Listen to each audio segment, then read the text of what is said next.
Hi there. And we meet again.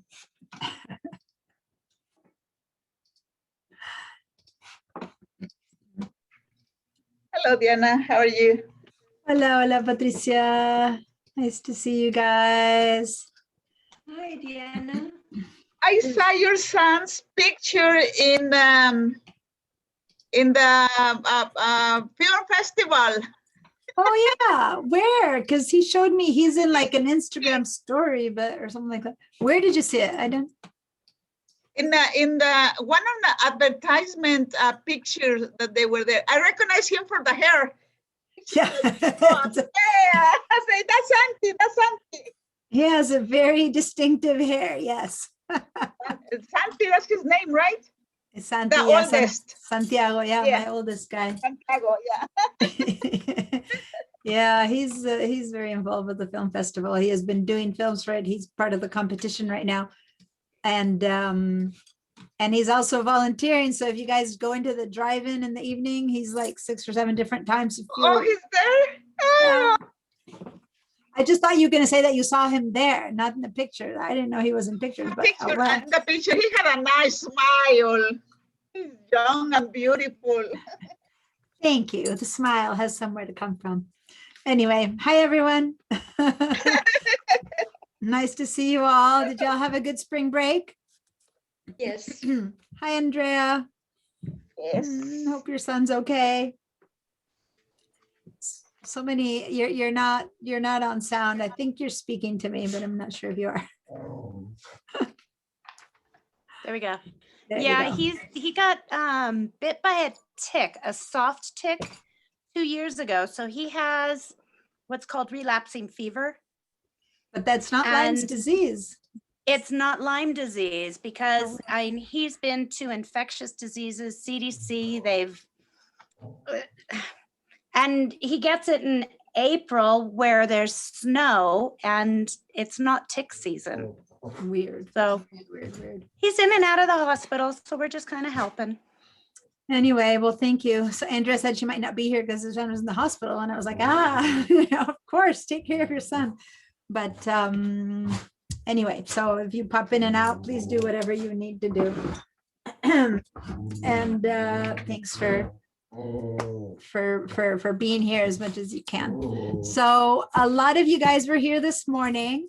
I'm doing this this marathon double duty now on Fridays, and it's good to discover like 5 of you are too, right? Anne and Bonnie and Alan, Veronica, Ali. I think for now that's it, but in fact I think there's someone else too who couldn't do this afternoon, who's in both. So we've been in class since 9 a.m. finished 15 minutes ago, and now we're starting again. We were doing Illustrator. So for those of you guys who would like, or not, that's not just a matter of would like, it's a matter of you can, because not everyone can, and you're trying to do Illustrator. This is the last session of Illustrator, this spring session. Then there's still some space. The class was full, but not everyone showed up, so I can let some more people in. But anyway, hi Tim, hi Prang, hi everyone who haven't seen yet this morning, Jennifer and Pilar and Patricia and Lisa. All right, so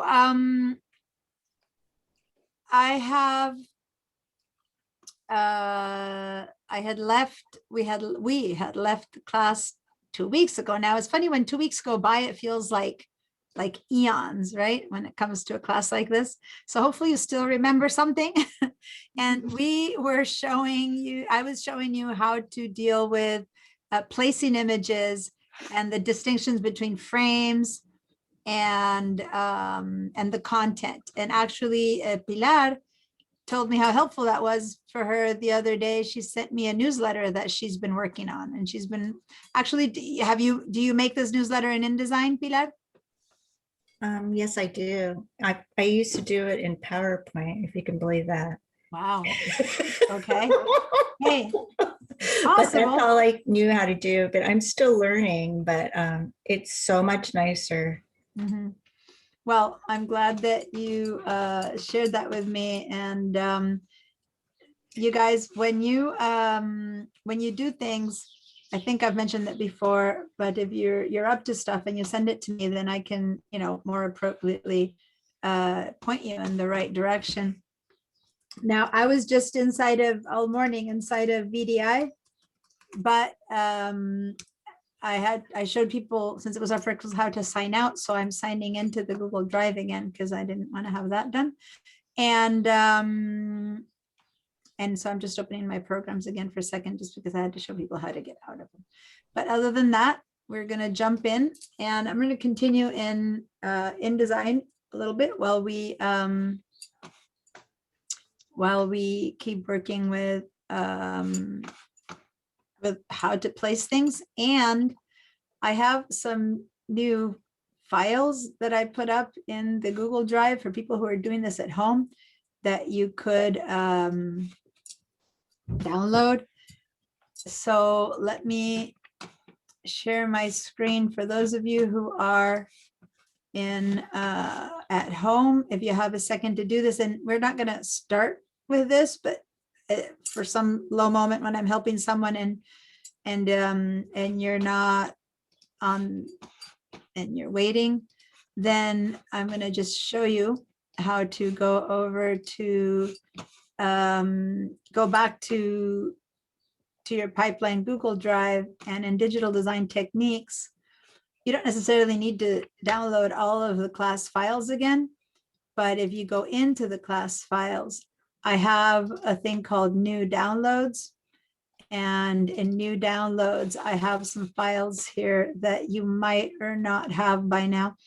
I believe that I have not asked you to download these guys yet, but if you did already, then for sure you don't have this thing called Cafe. So if you have these files, the new downloads, then you downloaded it later. But if you don't, download the whole thing. So go over here and just go right click and download to the whole thing that's called New Downloads. But if you do have the New Downloads folder, then I did add this thing called Cafe. So then just download that one. Okay, does that make sense? Is that clear, or is it clear as mud? Hopefully it was clear. All right. Veronica, your hand is up. Is that a question or just a hi?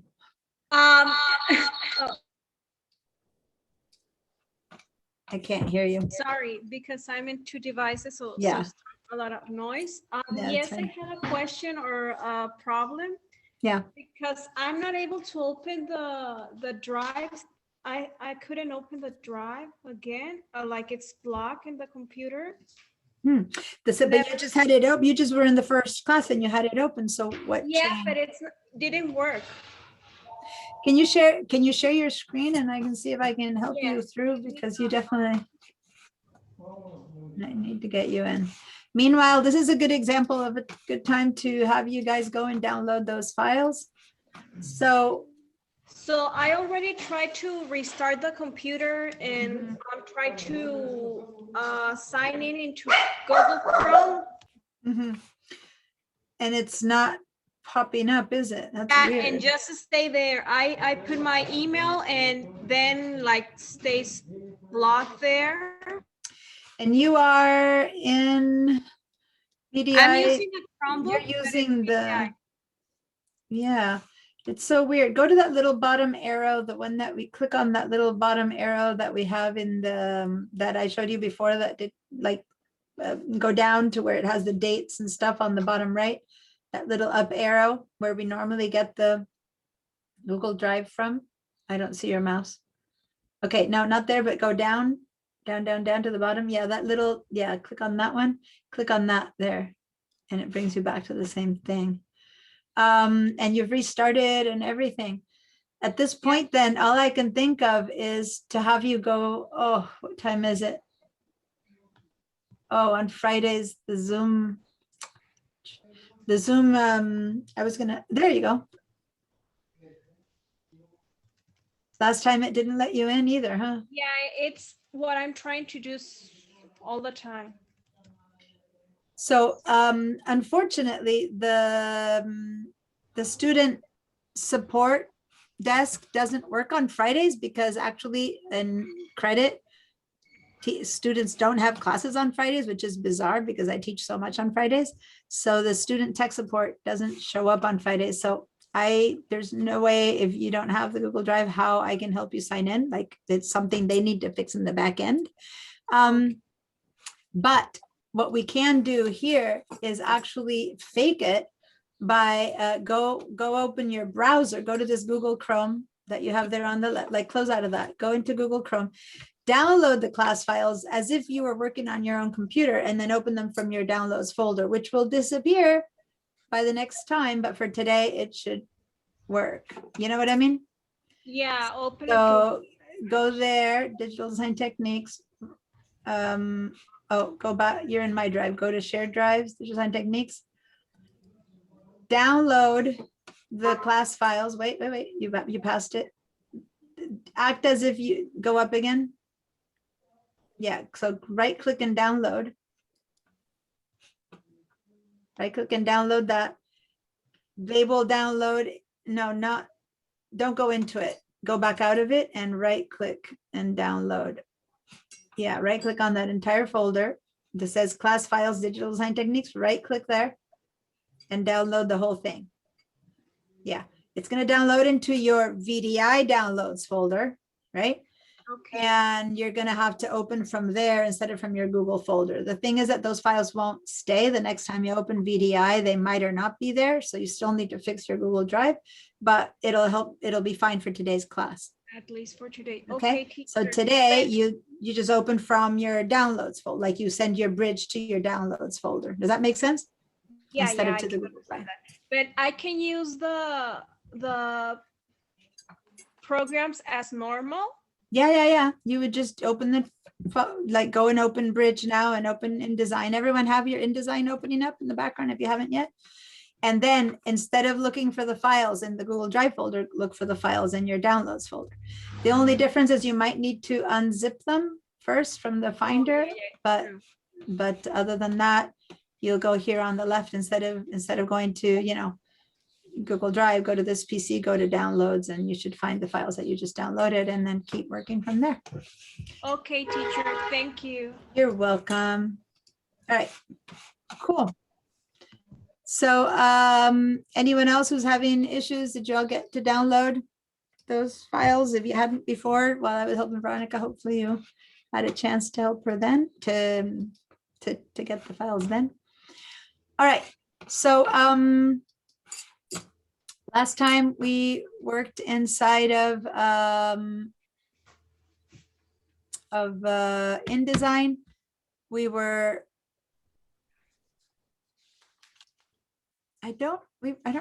I shouldn't have clicked. I clicked in there by default and I shouldn't have, I'm sorry.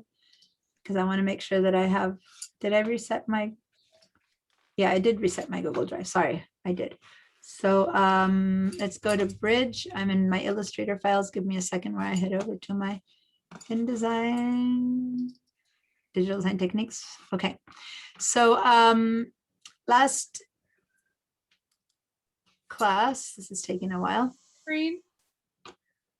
What's that? You might want to share your screen. Oh, thank you. Thank you everyone for reminding me. When someone stops sharing theirs, I sometimes forget to reshare. So thank you so much for calling out and reminding me that you're not seeing anything, especially if I'm saying, look at this here. It's like, look at what?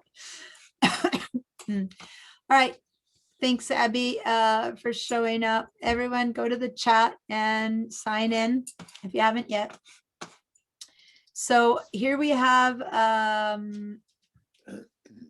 the digital techniques files and the postcard that we were working with last week, I believe was in the new downloads, right?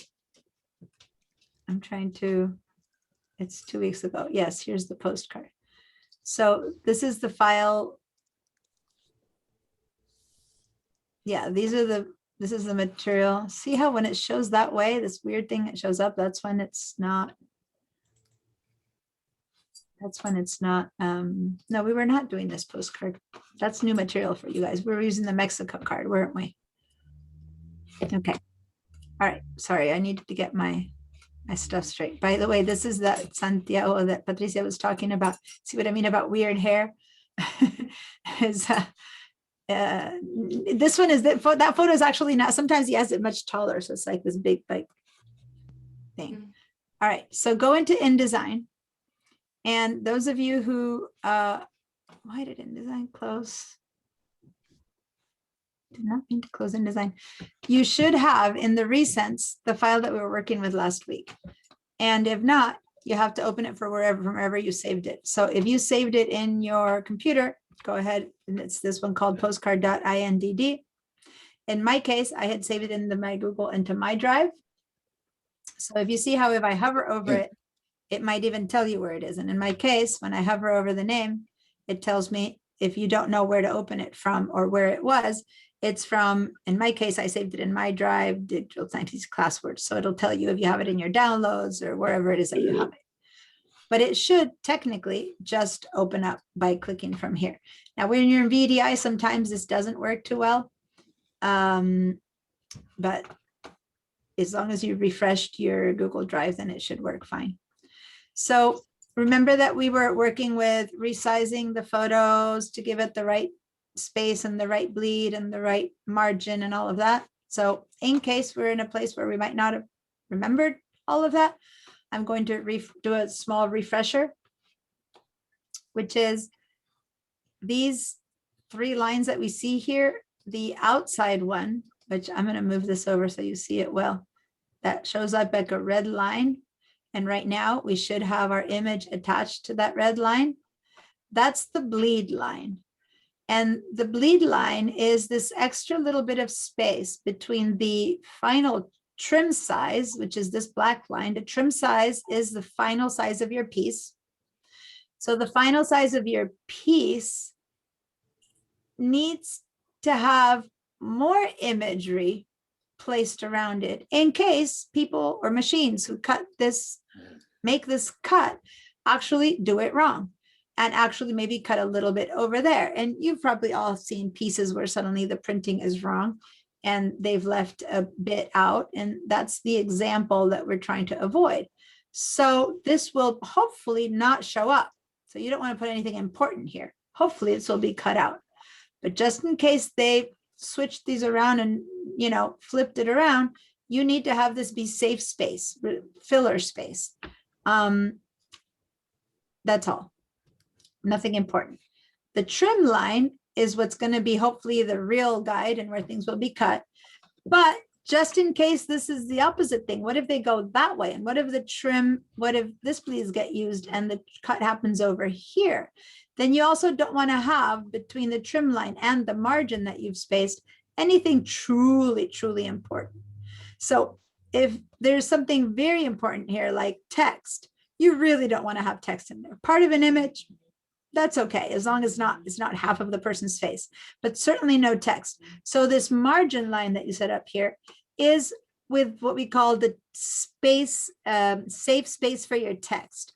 There's really not going to happen that a cut is so wrong that it cuts all the way into this. So basically at this point, any text that you want to be read, like informational text, not just decorative text, but text that's going to be address, information, event, whatever material, then it's, let me see. I've got a message from Veronica. You're trying to open the programs. It's asking you for an email.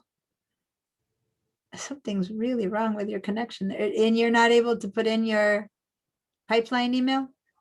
Yes, I put it. Oh. Sorry, I put it, but it's not letting me. It's like asks your.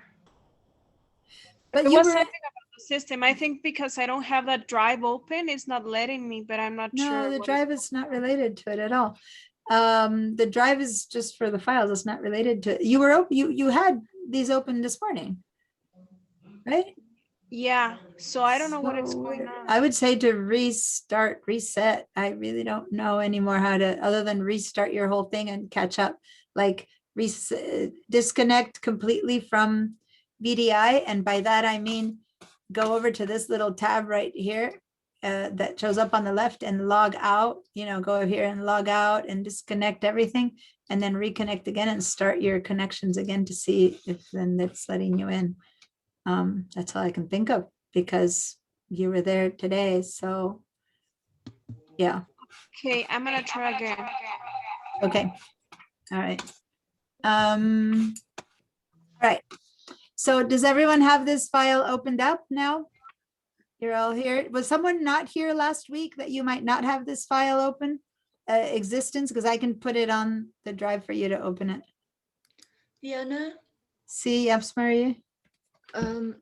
I couldn't open my 2 weeks ago one, so I don't know. Maybe I need you to send me something to work today. Okay. So how about, you know what? I forgot to do this when I continue with the files. I should have probably remembered that some people wouldn't do it and put it in there, but just so you know, if you miss the class or you leave the class, the expectation is that you will watch the video and do it. So you technically should have this file created, but I understand that the ideal isn't what always happens. So what I'm going to do is I'm going to put this file, I'm going to copy it from my drive where I have my Illustrator Digital Design Techniques files. And this is the file. I'm going to make a copy. And I'm going to go put it in the Digital Design Techniques class files. I'm going to drop it in there. And then in here, I'm going to rename this to Mexico postcard. So that file is there. And if you can download it from there, if not, I can email it to you, but can you download it from there? I'm with the VDI. Can I do that? Oh, you're in VDI. Yeah, you can just open it from here now. Go into your bridge. Okay. And if you go into your bridge right now, then just in here, you'll see that I dropped it in there. Yes. And Jennifer, are you able to reach it? Are you on VDI too or not? I see your hand is up. I got it. Oh, you got it now. Okay, cool. Can you get it? Mayuri, can you get it from there? Okay, when I double click it, it's saying no preview available, and it's give me the download button. Do I do download? Are you in Bridge? I am. Let me share your screen, because if you're in Bridge, it should just open. Let's see. Oh, share your screen so that I can help you. Okay. Where am I here? I'm here. Guess I'm here.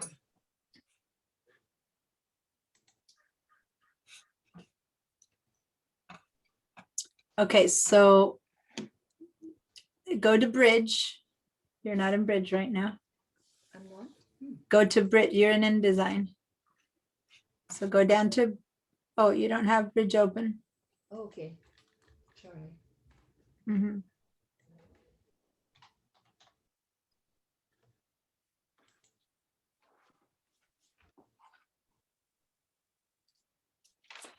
So are you in VDI right now?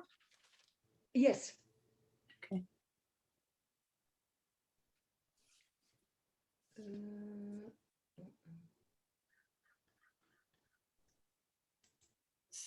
So there's Bridge. Okay, go to the bottom. Click on Bridge. Do you see in the bottom where you see this PC? Bridge, switch to Bridge. Yeah.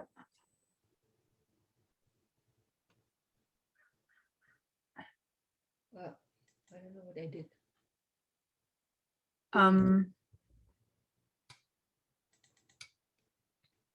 Well, Bridge is open, but if you click on it, I don't know if you're not, do you see Bridge or is it just not, you're not sharing that screen, or do you see Bridge? I see Bridge, and then I'm trying to go to new download that you did. Okay, I saw that. Okay, so you're not sharing that screen with me, so I can't help you, but Okay. just you right now we're only sharing this one, so that's why I can't help you, but Okay, there you got go. It's open. Okay, perfect. Go ahead. Good, you got it. And Jennifer, you got it? So everyone has the file now? Cool. Remind me at the beginning of next time, if someone misses the class, remind me at the beginning to give you the catch-up files if you haven't been able to do them on your own. Okay. Because I'll keep going through. All right, so InDesign, here we go. So, Please share your screen. oh, thank you. Thank you, Lisa. Someone keeping me honest here. As soon as you see me going, here we go. I gotta yell out, share your screen. Perfect. Okay. So, so what we had done last week is that we placed this image. We're gonna go over with some other images again on how to do the whole placement and stuff like that. So I'm gonna leave that there. I just wanted to remind you that if you have your V or black selection tool selected and you click on a frame, or even if you don't click and you hover over a frame, this little area appears.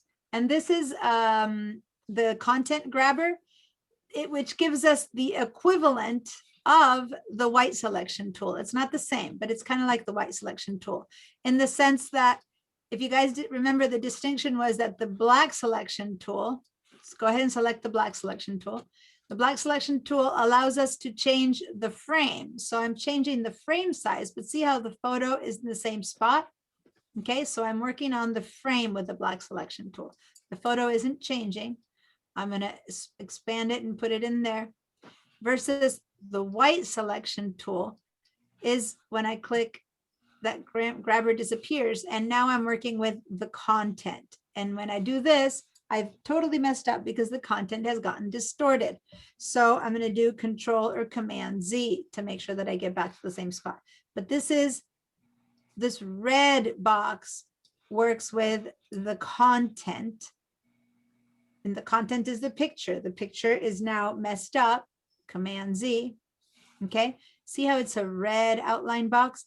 Now, you guys might not have this red outline box as obviously as this if yours wasn't connected to the things, but that's the content. Versus this black selection tool, I'm going to click away and click again, gives me the frame. And the frame doesn't distort the picture. It just distorts the frame, meaning the frame is tall and thin, and I only see a portion of the picture. We're going to actually practice more of this with another file. So if you're still confused about this, don't worry. We're going to do it 2 or 3 times. Right now, if nothing else, do Command Z, Z, Z, Z, Z to get you back to the beginning. If you think you might have messed up something, say hold down the Command key and those Z a bunch of times, which by the way, Bonnie, yes, in InDesign, we don't have the history tab either. As you can see, it's also a matter of Z-ing your way out of whatever mess might have been done. Okay, so now is everyone back here with this space? All right, so at the last minute, we had dropped this little guy in. Does everyone have this? People who had done this on their own, you have your own file, did you all drop this little guy in? Okay, so this is something that we brought in from InDesign, from Illustrator. This is something that was created in Illustrator originally, okay? And so we're going to, so if we want to adapt this in any way, we would have to go into Illustrator. So the last thing that I was talking about before we finished the class last week is this concept of these files being linked. And if you look at this little corner right there, and let me put a spotlight on my mouse so that you can see better what I'm talking about.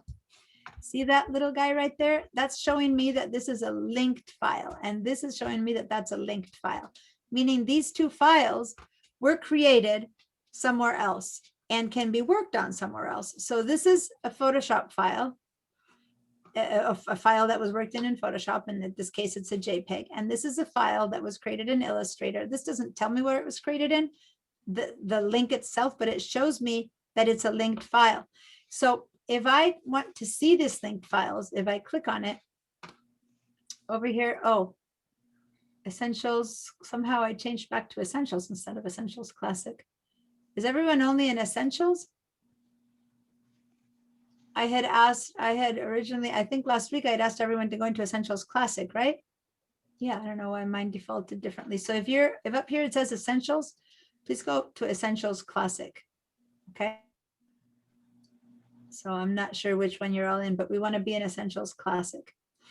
And then in Essentials Classic, you could be either in Pages or in Layers or in Links, wherever you're at. I want you guys to be in Links. Is everyone seeing that? Yes. So Deanna, I have a question. So since I'm not at my house and I'm using a laptop, so I Yeah. downloaded what you just put into the Mhm. drive. Yeah. So I don't have the link. So, you know, when you look at your pre-flight Oh, yeah. panel, so since you didn't package it, I don't Yeah. have the links to that. Is that okay? I can just follow along? No, I can just put them in here too. I just forgot. I just assumed you could download the whole thing, but if No, it has to not, be packaged well, so that we have the links, right? no, I I can know give you most- I can give you the stuff on its own, and then you can. So, Okay. this here is that file. So if you go in here to the new downloads, Okay. go click and right click on this one and download that one. Okay. Well, I have that one. So what Okay, about and the then inside of pencil? postcard, you have this guide pencil logo. Perfect. I'll go do Downloaded that. Thanks. one. Mhm. And we might use a few more of these. We'll see. But right now, go ahead and you know what I would recommend? Because what I want to move to is this one. Go ahead and download this cafe and have that in your laptop, and then we'll continue with that the rest of today. Yeah, that one's the zip is downloading. It's a big one. So it takes a while. Yeah, it's got some big files. Yeah. So Oh. and I somewhat know this, so I won't fall behind. Yeah, that's fine. Okay, yeah, no, you do a lot of work. Remember you guys, was it here the other day that I showed you a calendar? Because I think I showed it too. Maybe by Photoshop people, I don't know, but I showed a calendar. Because she does these calendars for her business, and I'm sure many other things, but I happen to have your calendar right next to Yeah. me to show. It's a sample that I can show, not that you do only calendars. But anyway, no one said yes, so I don't know if I showed it in this class, but I think I showed you this calendar here. This is the 2018 version that she gave me at some point. I need to put it right next to me. This blur filter doesn't let me. Anyway, so this is, she does real estate. Okay, you can't see it. It's a big old blur. She does this for her real estate business, and it's photos of Santa Barbara, beautiful Santa Barbara, and she creates that calendar. Okay. So, so this file was linked in. And if we look over here, okay, and I tried to figure out what the files are that are linked, okay, so we're clicking on the links pile. We discovered that this is mexico.jpg, and it says what kind of file it is and where it was created. And if I click on the pencil logo AI, it says pencil logo AI, and by having it be AI, I know it's an Adobe Illustrator file, right? So what if I want to change the color of this logo? Because whenever it was created, it might have worked for whatever it was created for, but it certainly doesn't look good here, right? Yeesh.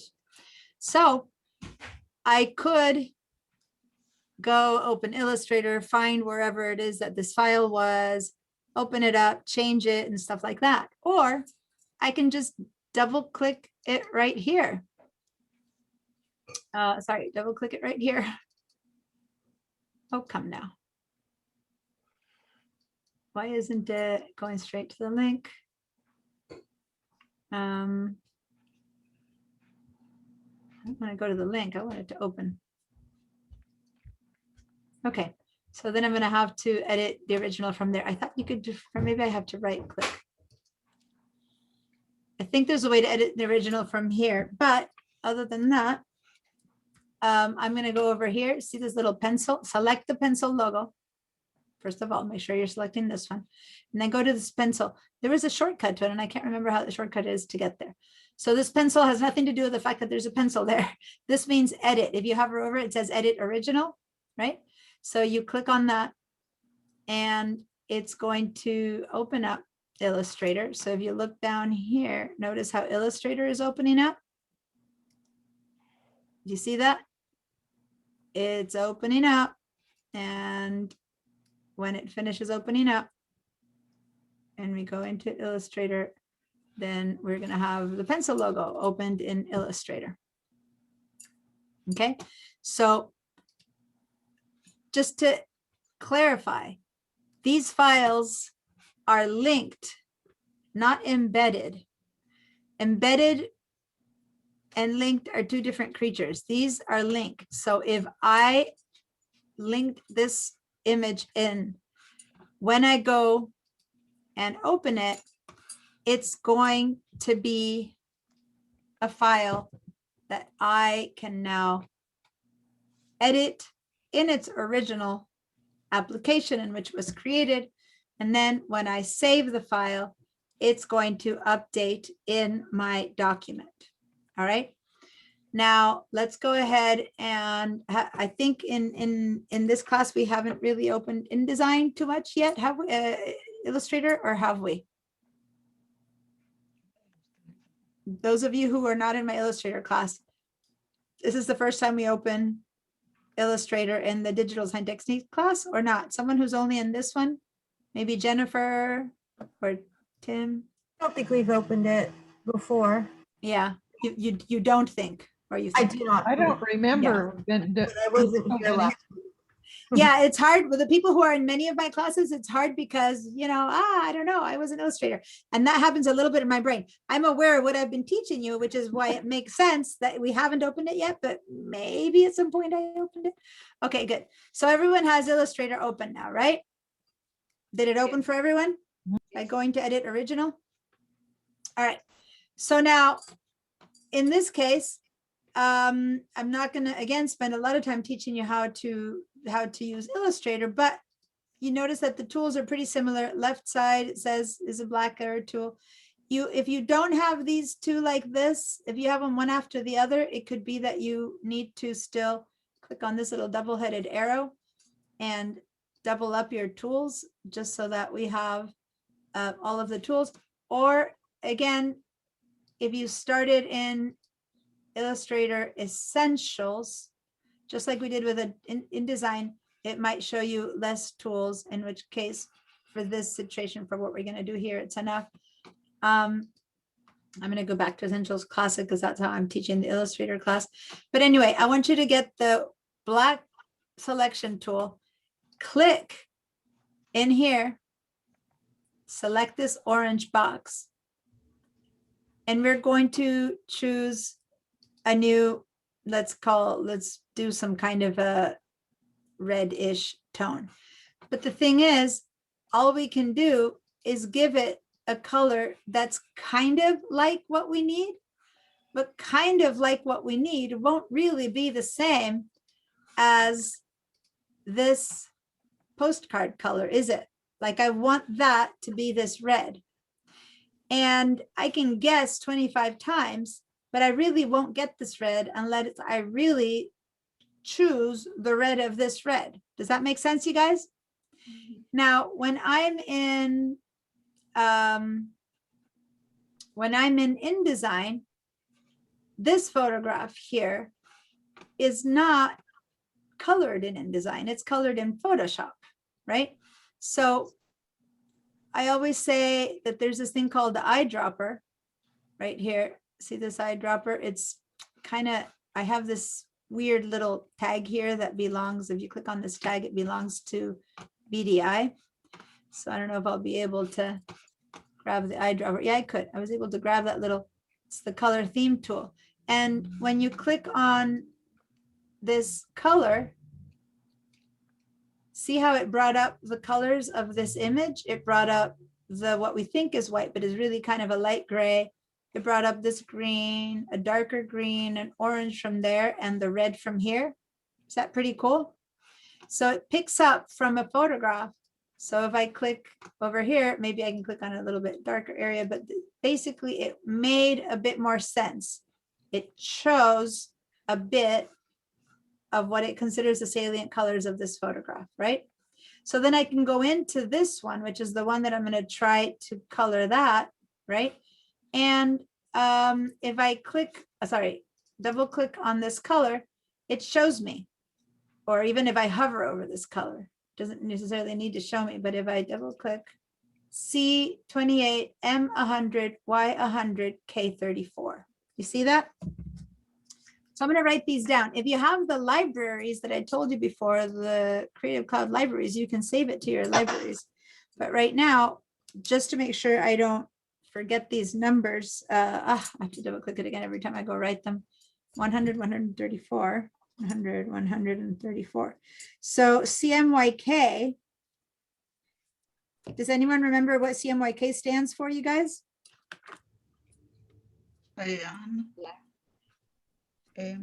Cyan,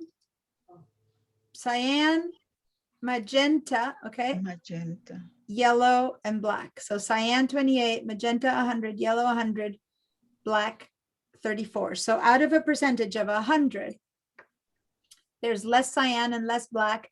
All the yellow and all the red you can have is what makes this red. Now, if you have the libraries set up because you're working at home, you can add this theme to your current CC library. That's a good example of how then you can go into the other programs and use this. So for those of you who are at home, go ahead and click on that. If you're on VDI, you can't do that. We can add it to our swatches though, add this theme to the swatches. What this means is that later we can use these colors for other headlines or things that we want in this document. So I'm going to click on this one, okay? Add this theme to the swatches. And so see how here now we have these colors in my swatches. So my original swatches for this, I'm going to leave this eyedropper because I don't want to be clicking on other stuff. But my original colors that come within design are very limited. They're just these 5 colors: cyan, magenta, yellow, red, green, and blue. That's the only colors with black and white that come in InDesign. Even Illustrator comes with like 20 basic swatches. InDesign does come with not just those. So by doing that, we have picked up a series of colors that at least are related to what's here. Does that make sense? Now, this color is that red.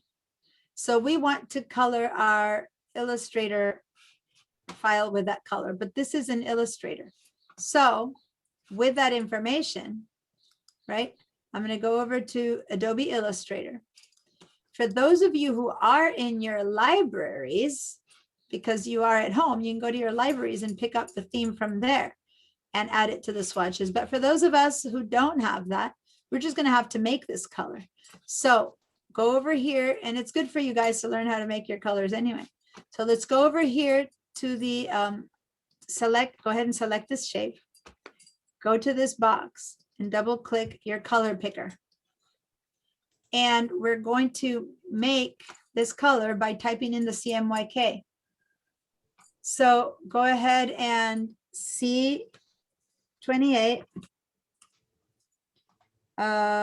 Hit return to go to the next one. 100 magenta, 100 yellow, and 34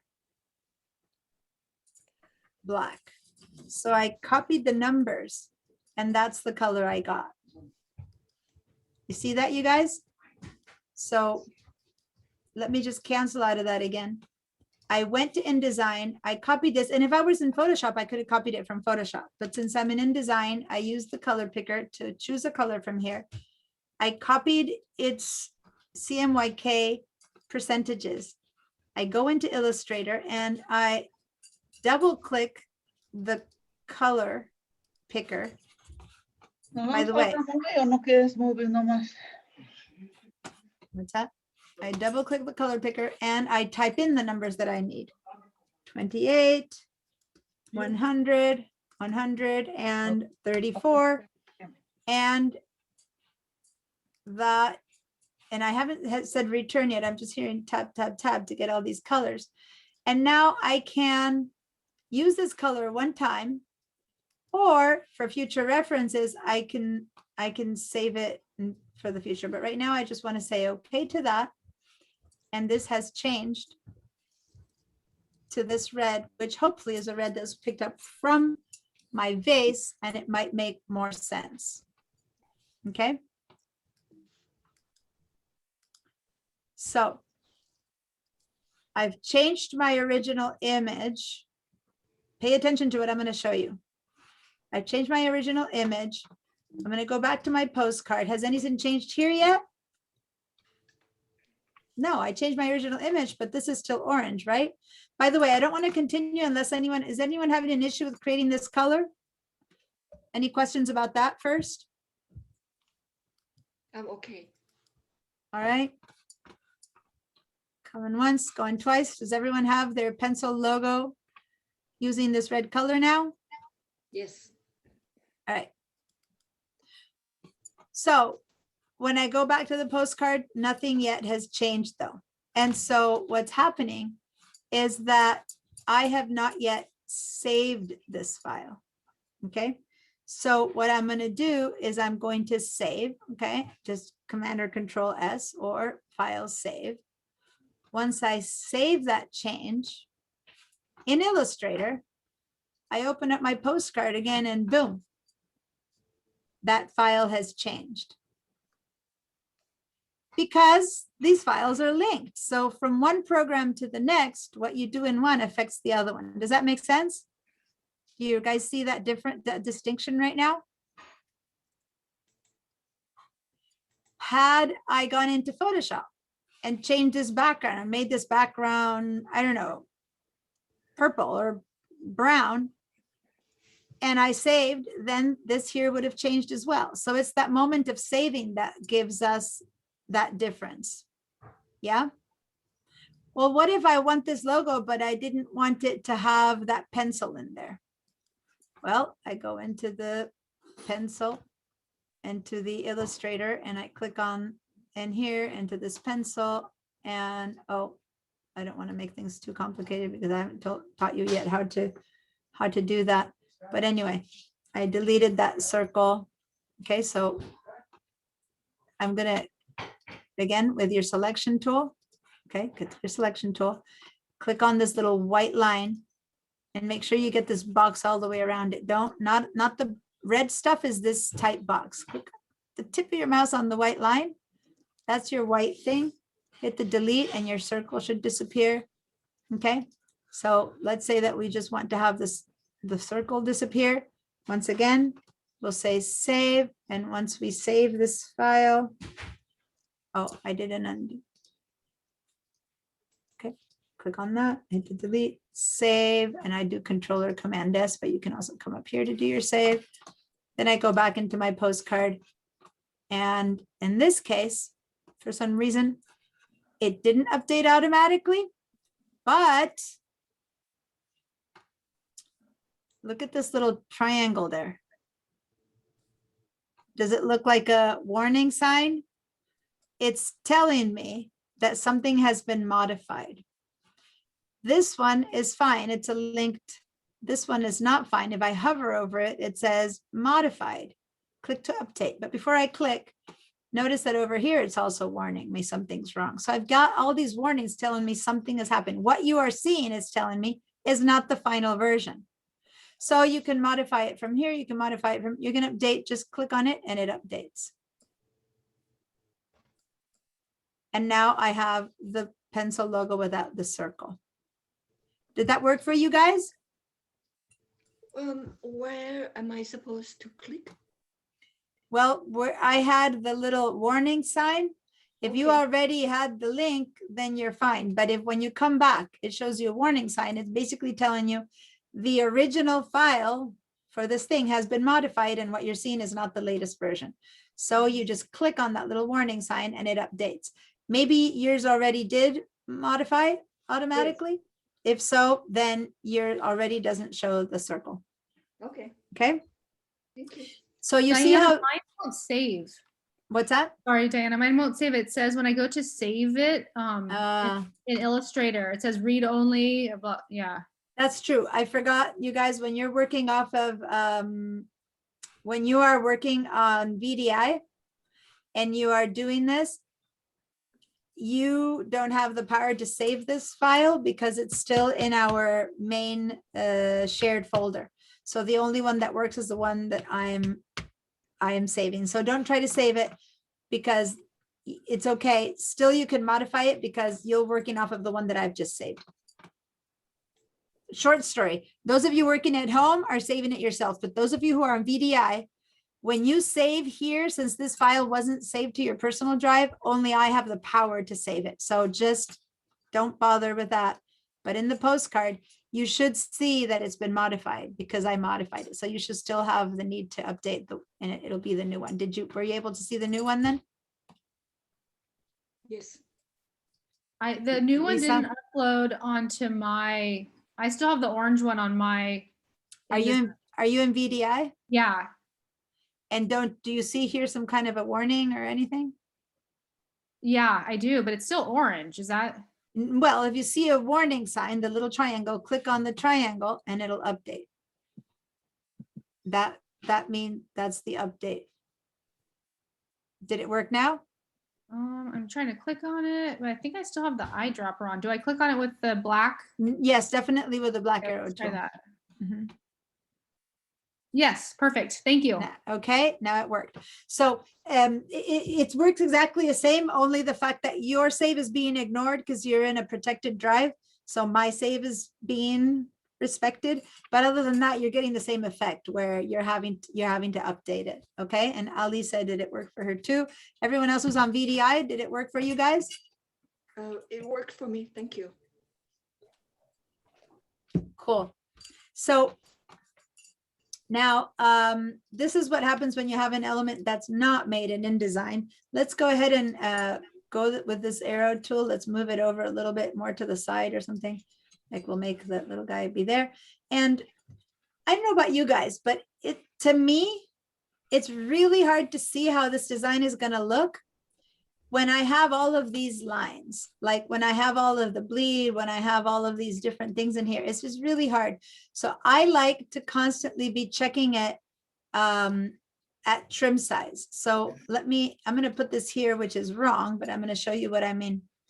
I've dragged this down here and now I want to see if I cut this like the way it's going to look. Does anyone remember what was the shortcut I did to see that final? To see the trim, the look without all of these boxes in front? It was the W. The W, yeah. So I'm going to hit the W key. And this is showing me that trim size, that final piece. So it looks great. It looks like, oh, this is perfectly fine to the edges. So nothing's going to warn me that this is wrong. It's your brain that has to know, and I'm going to hit the W again to go back, that I didn't leave bleed here because I moved this and I put it at the trim size. And if something goes wrong, and let me just imitate what can go wrong. What if the trim gets cut wrong and suddenly I see that? See what I mean? That's an example of the trim going wrong. So you need to have the bleed filled all the way to the end. And then when you see the trim size, that should be good, but you should have bleed all over. All of these images need bleed to the end. Okay, now you're safe.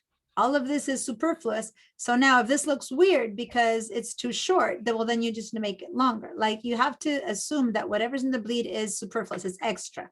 It needs to look good when it's inside that way. Now, how about the margins? Is it a problem that I have this flag all the way to the margins? Well, not really, because if this is a little bit over, a little bit less, it's fine. I mean, the trim isn't going to be so bad that it's going to cut into the margins.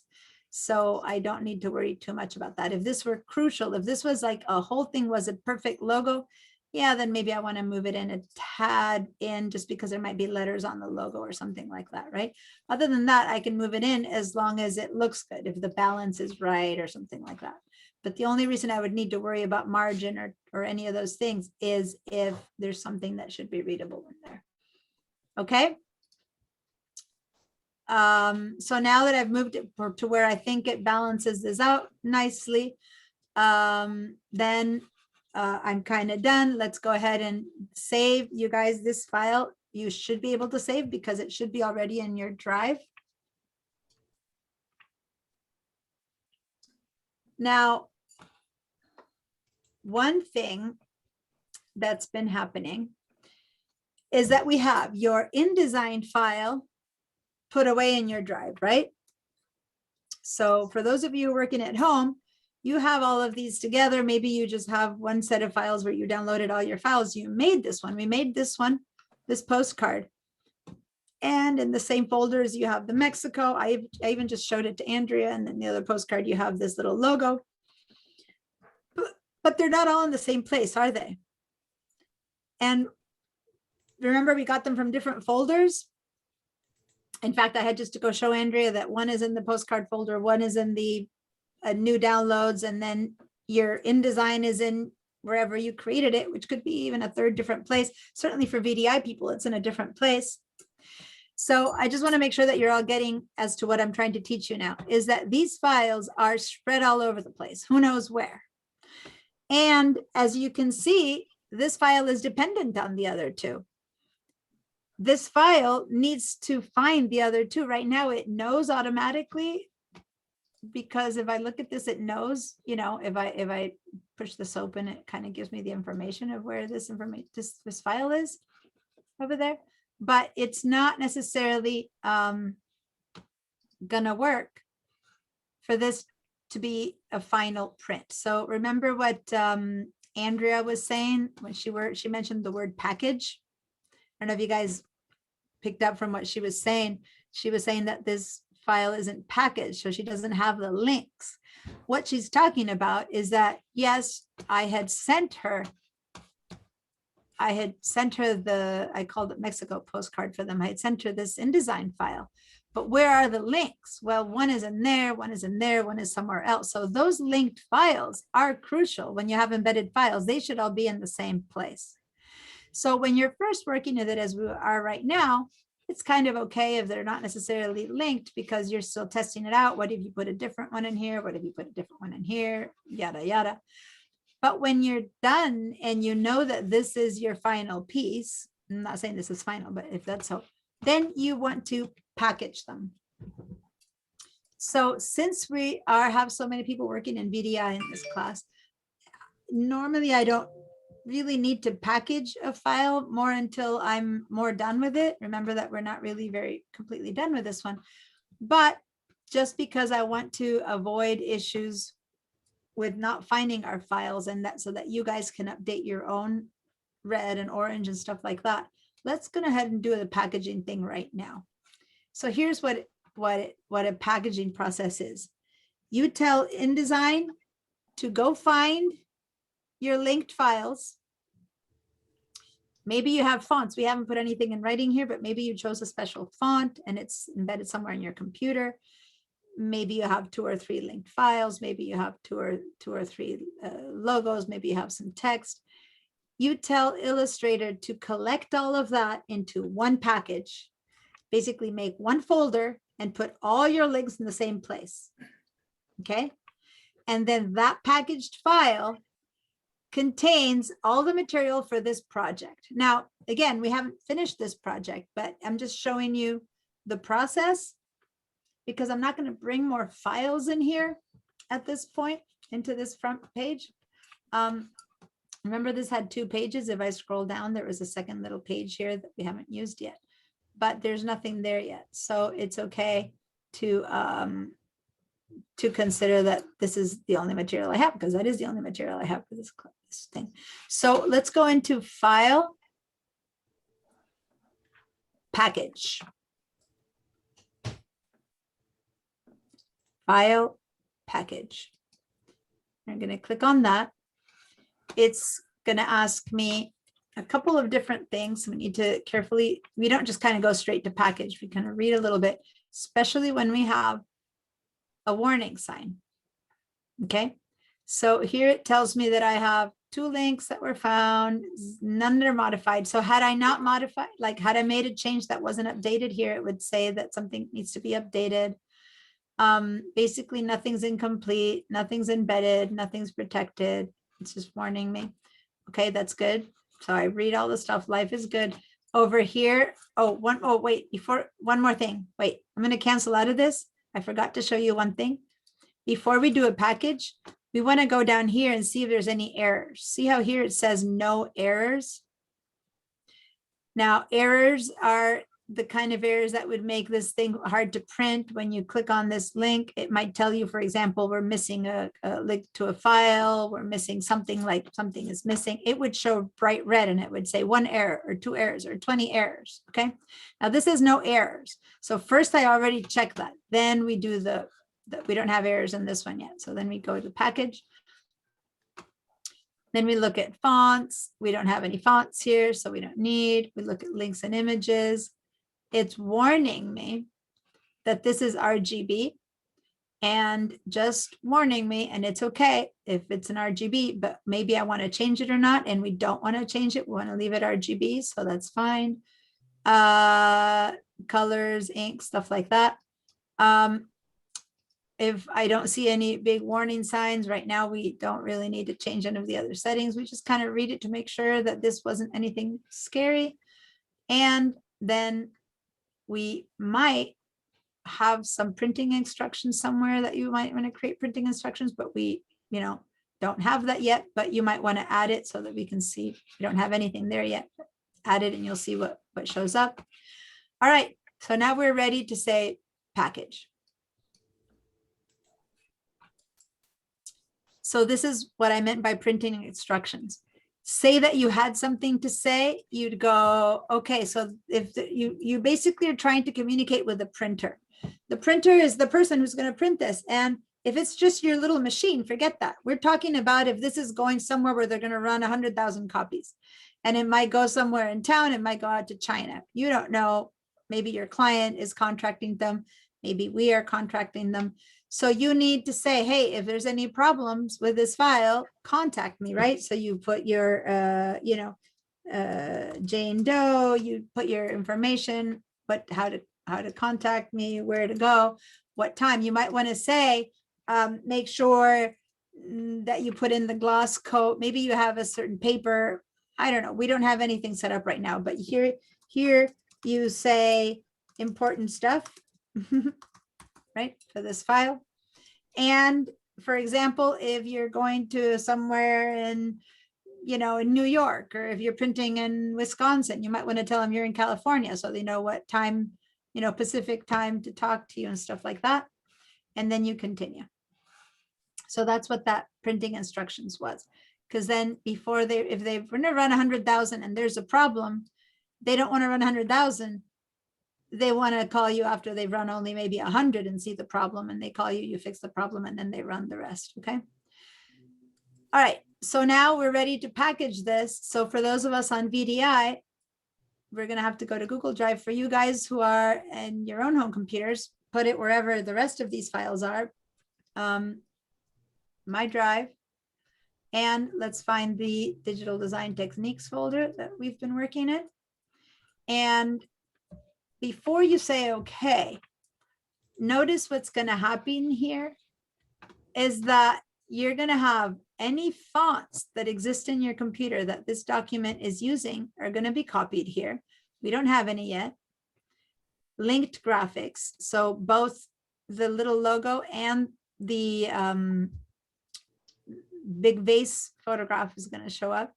You're going to update the links just in case they weren't updated. Okay. And it's also going to include the InDesign file, the IDML, and a PDF ready for print. So the IDML is in case someone doesn't have the latest version of your InDesign, they'll get an IDML file they can open up in a different version of InDesign. Anyway, all of that, it's going to be postcard holder. I'm going to add the name Mexico here, postcard folder, just because we have other things called postcard in our files. And I'm ready to say package. All right, so not much seems to have happened, but what happened is that if I now go to my Google Drive and open my drive and open my digital design techniques works, now I have a folder there. And if I open this folder, it has the links. It has the PDF file for print. It has the InDesign document, which is the one I'm working on. It has the InDesign markup document, which is the IDML. It has the instructions, those little meager instructions that we gave them, and it has the links. If I double click the links, there they are, the Mexico file and the logo. Okay, so those are the links. So basically this is giving me all of the material that I need to print this file. What's missing is fonts because we haven't written any fonts in here. But now it can be considered complete, either for archiving it for next time I use it, or for sending it to the printer. I have all my stuff in the same place instead of all over the place like I had it before. And Illustrator, InDesign did that for me. Okay. So I'm all ready to go with that. Did y'all go into your downloads folder or whatever folder you had and you see that this worked out for you? You have all your files put together. One of the most useful things it does is collect your fonts, because a lot of people don't know how to collect fonts from in the bowels of their computer. And if you send this file to be printed and you don't send the font file, then they're not going to be able to print it correctly. Now, you also might be sending a PDF, in which case it's all in one, but it depends on how you're going to print. Sometimes you print with PDF, sometimes you print with the whole raw file, depending on the printer's requests. Yes, Bonnie? I ran into a lot of trouble when I used to be creating documents to be sent to the printer, books and stuff, that if they didn't own the font, I was in big trouble, and that I don't have permission to share purchased fonts. But of course, nowadays, if you're current, you can get those things out of Adobe. But No, but I don't know what it's like now.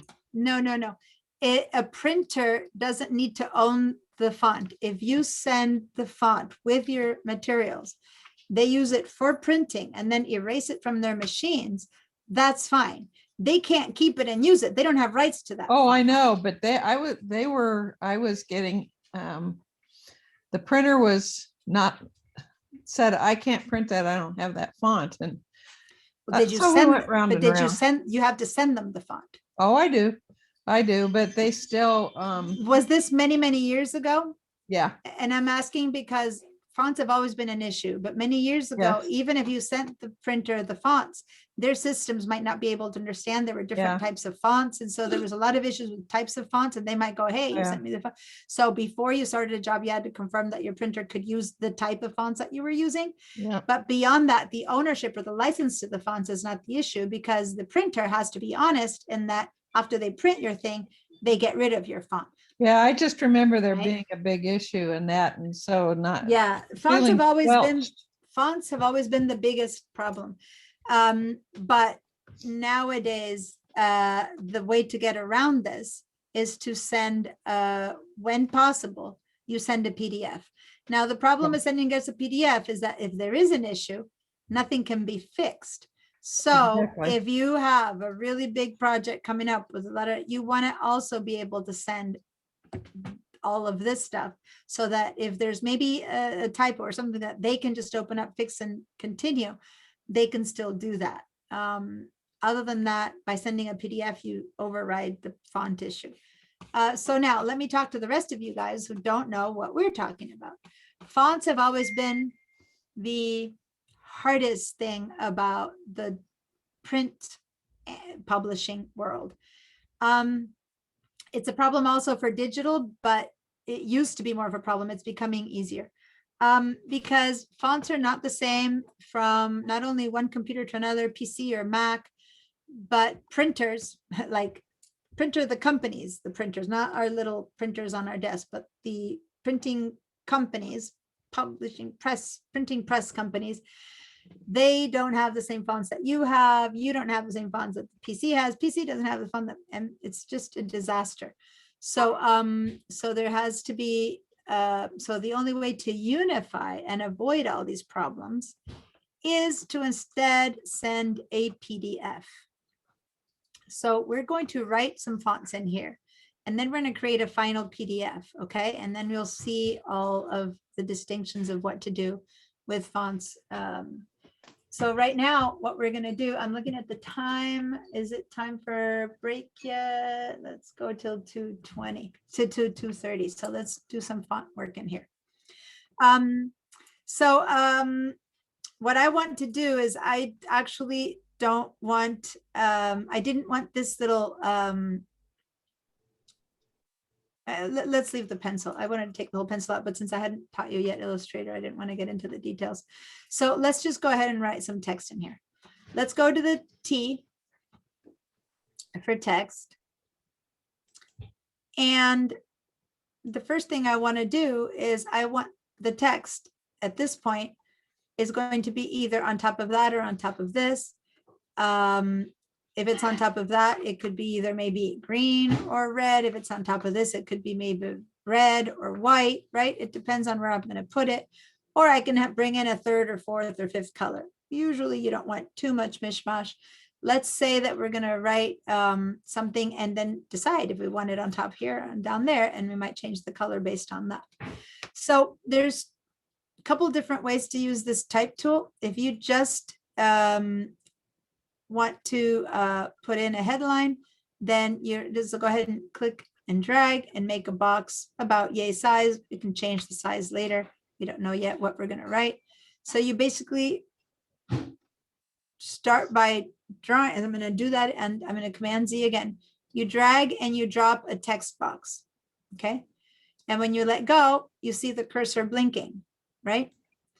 And so let's imagine that what we're doing is we're saying, you know, the name, okay, give me the name of some place in Mexico where this photo can be from. Oaxaca. Okay, so this is Oaxaca. So O-A-Z-A-C-A, O-A-X-A-C-A, Oaxaca. So when you first write it, this text comes out whichever way it came out, right? Which is whatever font you used before. For the most part, Adobe remembers the last time you wrote, and it writes in that. And if we've never used InDesign, maybe then this is just the default Minion Pro regular, it's what comes out. Now, if you're in a Mac, the Mac default is different. I think it's, or is it Minion also? You Mac people, what's the default? Is it also Minion? Okay, good. They've managed to unify that. So because these are PCs. So Oaxaca is the basic 12 points regular, what comes out. Notice that if I want to change this in any way, shape, or form, there's two possibilities. I can select my text, which is the typical way of changing text. But then when I do that, the color of the text changes, the setting, everything is different. So plan B, which I find better, is to actually go and change to the tool, we're done writing. So we change back to the V or selection tool.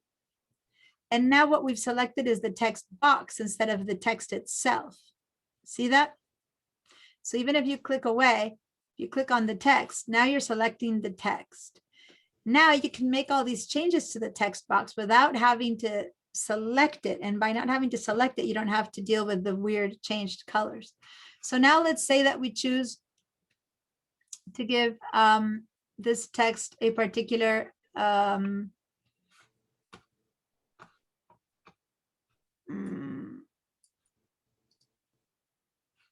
go back to the text box here. Okay, go back. So first you went to this to neutralize it. You select the text box and you go back to the type tool. So now you can change all the type stuff that's in this text box at the same time. So say that I now went and decided to make this font much bigger. It's changing the font of what's in there without having to have the text selected. Now, once again, it mainly helps for us to be able to see what's happening instead of having to have the text selected. So now I've made it bigger or smaller by clicking onto these areas. I went so big that it disappeared, okay, because my text box wasn't big enough. I'm going to go a bit smaller. So now that I wrote that, I can actually also play around with fonts. I can play around with so many different things, but let's start by changing the color, because whatever I want for sure is not going to be black. So let me go over here to colors. This box. Oh no, this is not, see, sorry. This is the only thing I can't change from here. Because if I change from here, what it's telling me it's the box color. So if I change, when I'm in this mode without selecting the text, if I decide to say make the color cyan, it's changing the box color and not the text. So I want to leave the box, the text box itself as none. Okay. Sorry, I forgot about that. Now in here, you have to change to the text. See that? So if you go into this box and just change the color here, it's just changing the whole text box, and you don't want that. You want none. You have to switch to the text that's inside of this box. And now we can change it, and we have these basic colors, but if we still scroll down, remember we have the theme colors. So if I open that, I come up with a theme color. So maybe I can come up with green, or let me go back down to the theme colors, or I can choose the red.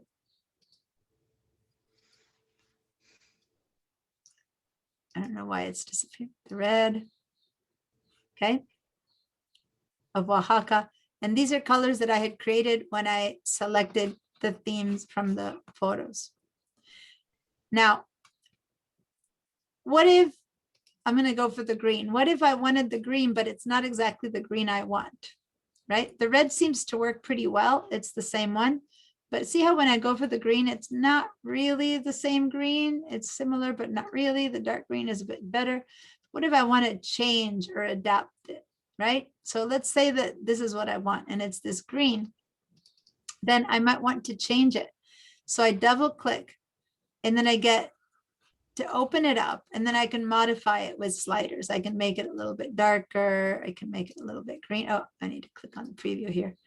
I can make it a whole different tone of green, darker, blacker, you know, make it match more in one way or another, or I can make it be a whole different color.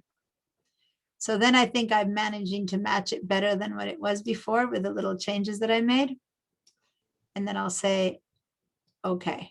So I like that better than before if I want to go with green, or I can go with red. Does that make sense? The color that originally, the first green that originally came, I didn't like, but I modified it and now I like it better. So again, you double click and you get to change the color or the tone. But instead, I think I would rather have it be red. So I'm going to leave it at red. Okay, so now that's how we change the color. How about if we want to change the font? Let me go in here. And definitely, for some reason, this font does not say Oaxaca to me. I don't know about you guys, but this font does not say Oaxaca to me. So I'm going to move over and I'm going to try to find a font that sounds more like Oaxaca. And notice that when I go back up and down here, sometimes it disappears. And that's because my font size has been set in such a way that it's stretched right to the limit. And 60 points in one font is not the same as 60 points in another font. So I'm going to go ahead and make this a smaller, even if later I want to make it bigger. I want to make it smaller, 48, so that it has space to exist. Okay. So I'm going to go ahead here and I'm going to start moving up and down and see how this is a live feature where it's without clicking, it's letting me choose and see what it's going to look like. All right, so y'all choose something that you like. You don't have to have the same one I choose. I think I had found a couple up here that sounds a bit more like, ugh. Okay, careful with that. Some fonts are very easy to read when they're headlines and others are not. Like you can tell that some fonts are not meant to be headlines. Let me try one of those, especially with this word. Did I spell that right, Veronica, or whoever mentioned Oaxaca? Is this how you spell it?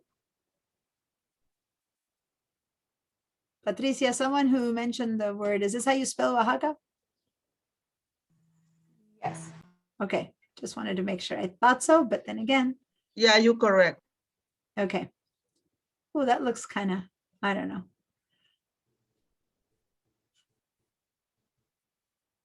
Okay, I don't want to spend too clearly. I don't want to spend too much time choosing fonts here, but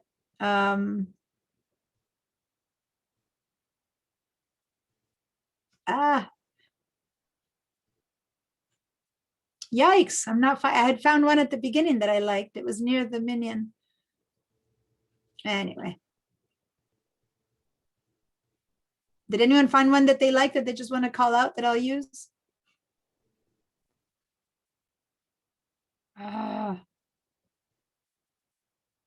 So many fonts. Oh my God. Segoe UI emoji. What's that? I like SEGOE UI emoji.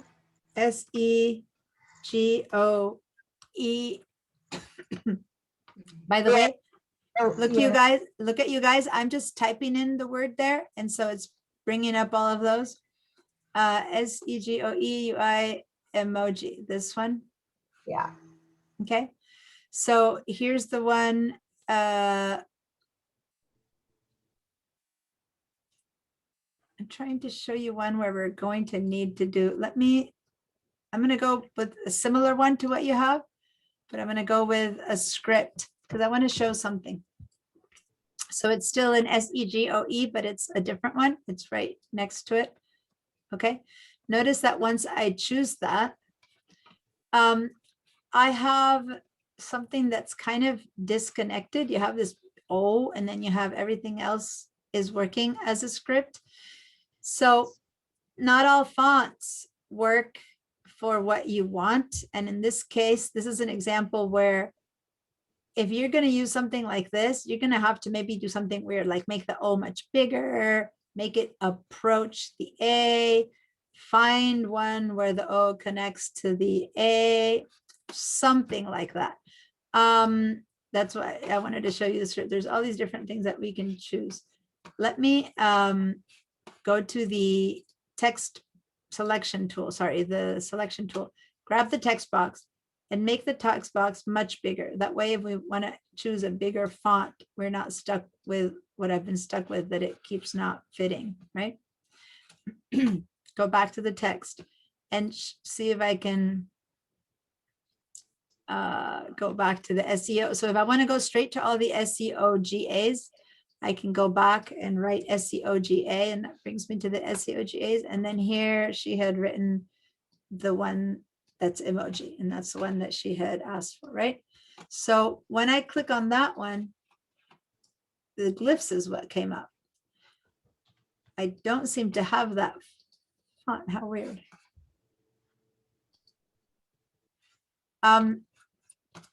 The emoji fonts is one that probably has glyphs, and I'm trying to decide why is the font considered an emoji font. I don't want to go into glyphs right now. I'll show you what glyphs are. But that's emoji. Somehow the emoji fonts that I have here don't seem to be working with the emojis. And this one is considered an emoji font, but it's really, it's not, it's replacing it with just a basic kind of text, because otherwise it would have emojis and it's not having emojis. So that's why I was surprised when you said emoji, because that is just placement text for like making us see it. When you kind of go over here and have fonts that are pure symbols and shapes, there's fonts that are pure emojis, but notice that I'm going to it and it's not actually showing me emojis, and nor is this one that's called Sego emoji. It's just showing me a placement text for it. So I'm going to go just with any other Sego. And look at how many versions of this same font there is. All of them have that same issue where the A doesn't look as good, but the one that I chose is the one where it looks the worst because it's a script. So I think it'll be much better if we just go with one of these guys. Okay, so I'm going to go with a regular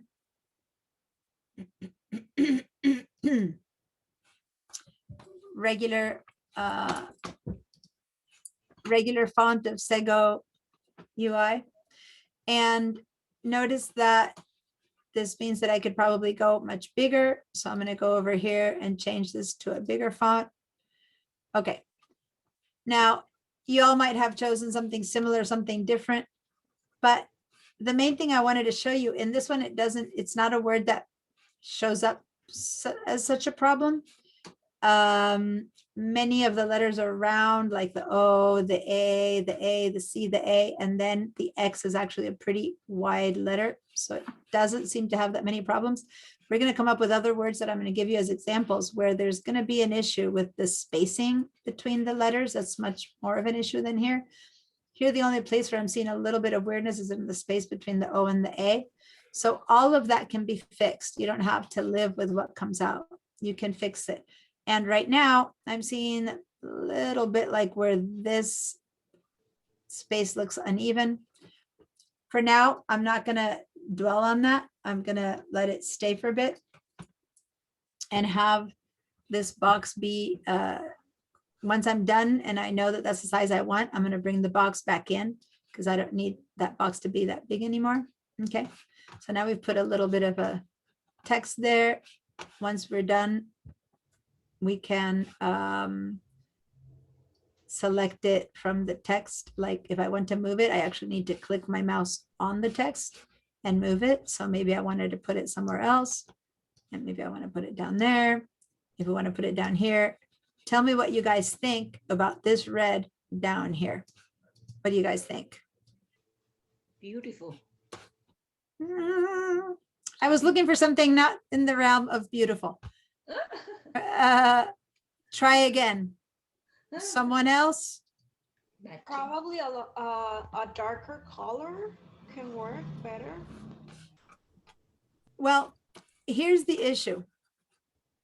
Is it easy to read or hard to read right now?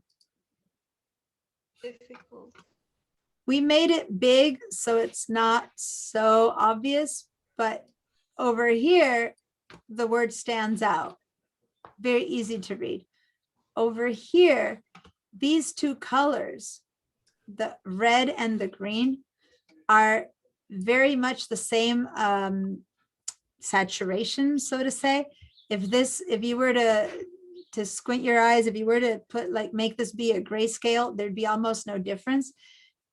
There's not enough separation between this green and this red, even though one is green and red and the other one is red, to really clearly see it.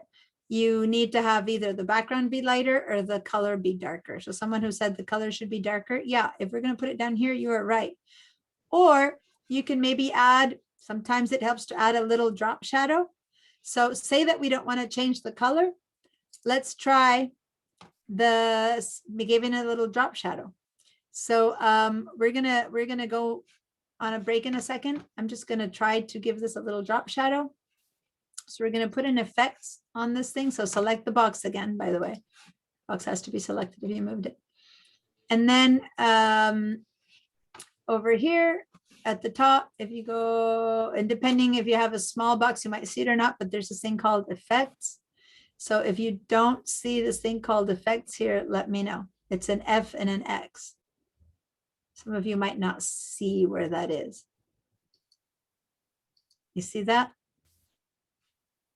So once again, you have to have your box selected or it won't work. Okay.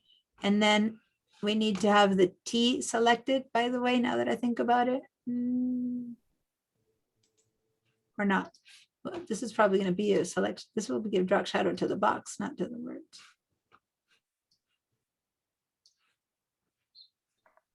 Preview. So down here, you see the preview. Is everyone able to open this box? Yeah, does everyone have this box open? So when you first open this box, you don't see anything. When you click on preview, you begin to see that. And in this case, it's a bit dangerous because you have a dark text over a dark background and you're adding a dark drop shadow. But the worst thing here is that this drop shadow is separated from the letters, so it's making even more problems. So drop shadow, when you want to separate from the background, really works only if you have it touching the shadow, and it's a very small drop shadow. And when the drop shadow looks natural. So first thing I'm going to teach you is if the drop shadow is black, that's not natural, because drop shadows are going to be a darker tone of whatever tone they're on. So the first thing I want you to always do when you're going to put in a drop shadow is pick up a dark tone of this background, not black. So I'm going to click here on this place right there. And I'm going to choose, oh, I can't choose it this way, huh? Okay, so I'm going to choose this darkest green right there. And I'm going to make it even darker. So I'm going to double click on that dark green. Is it not letting me doing it from here? They've changed how this, they're not letting me adapt the color in here, huh? That's not good. So I wanted it darker. I'm going to have to go. But what if you go? Here we go. So over here, I was in swatches where they're set already, right? And instead, I'm going to leave the swatches and I'm going to go to the CMYK. And then here I can give it a much darker color. So see how down there it's changing to dark again? And all you want is a very dark version of whatever is there. And so just by moving the black slider down, you're making a dark version of what's that. And it's just a much more realistic shadow than having it just be a black shadow, because it's picking up a bit of the color. Okay. So anyway, that's just a little detail that I wanted to show you guys. So we'll say okay to that. We have, it looks almost black, but it's not. Now it's a greenish black. And then we need to change the distance and the softness of this shadow. So once you got the color right, you can go over here and watch for a minute. I'm going to show you what happens if I move this up. It gets even further away. I'm looking at these arrows, or down, where it's moving closer, and or it even goes right on top of it. And so now I'm going to move it up and down until I get it to be just one little titch off like that. So the other thing you can do is change the size. So you can have it be really big or really small shadow. Like, see how tight the shadow is right now?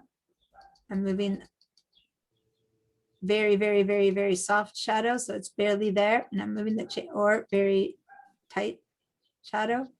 So I'm going to make it just one off from tight. I can also change the spread where I want it to get really, really wide, or I want it to get less wide. So you can change the spread that way. So there's all these different ways you can work with your spread, with your shadow, to make it change. Now I'm going to bring the opacity a little bit lower. I think it's too dark. I'm just going to bring it. See this opacity here that used to be at 75? I'm bringing it down so that it's barely there. So I don't have this huge black shadow that is so clear. I like my drop shadows to be useful for what I want them to be, which is to separate things, but not to be so obvious. So anyway, you play with these things. You're welcome to, play more with it. Maybe only offset the side or offset the in, or, just do your changes until you like whatever shadow you have. And after a while, you're going to have to start learning where you like your shadows to go. You can even change the angle of the shadow. It can go above or below. You can have different choices of where you want your angle to show. Right now, I ended up messing up. I didn't want it so far, but not so little either. Anyway, I don't. Okay. And then you say, let me see it before and after. So that's without a shadow, and this is with a shadow. It's still too dark. I changed some things. Now this is before and after. You turn the preview on to see if you like it or not. I don't think the shadow is helping at all to make it more separate, actually, given what we're trying to do. But at least I've shown you how to do a drop shadow. but it's not really helping. The color still needs to be either darker or lighter. You see?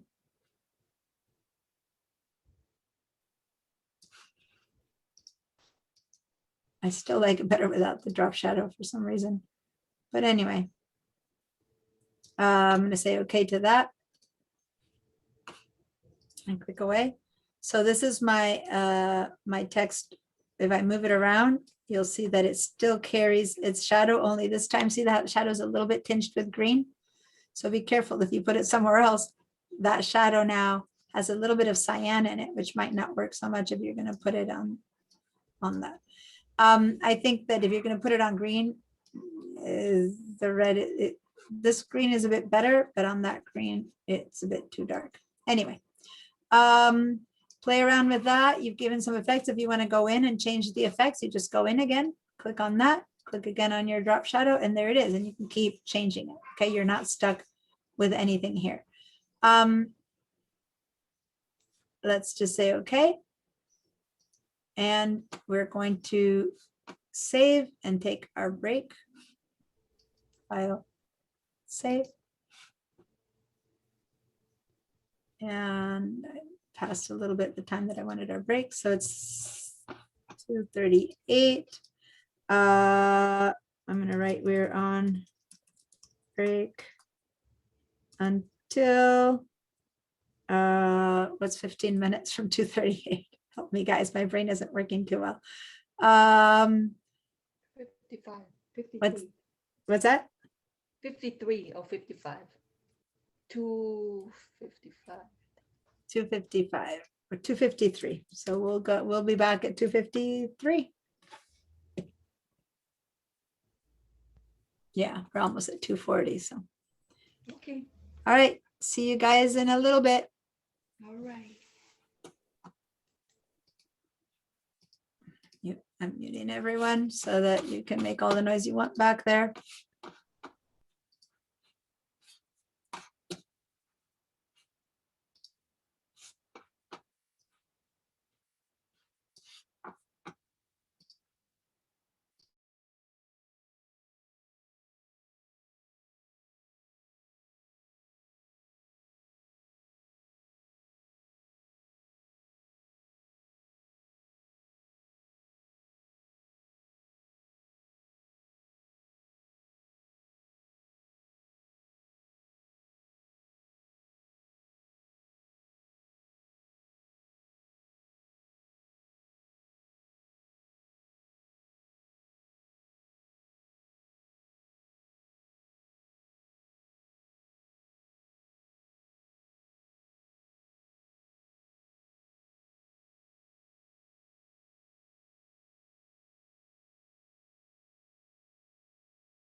Hi, you guys.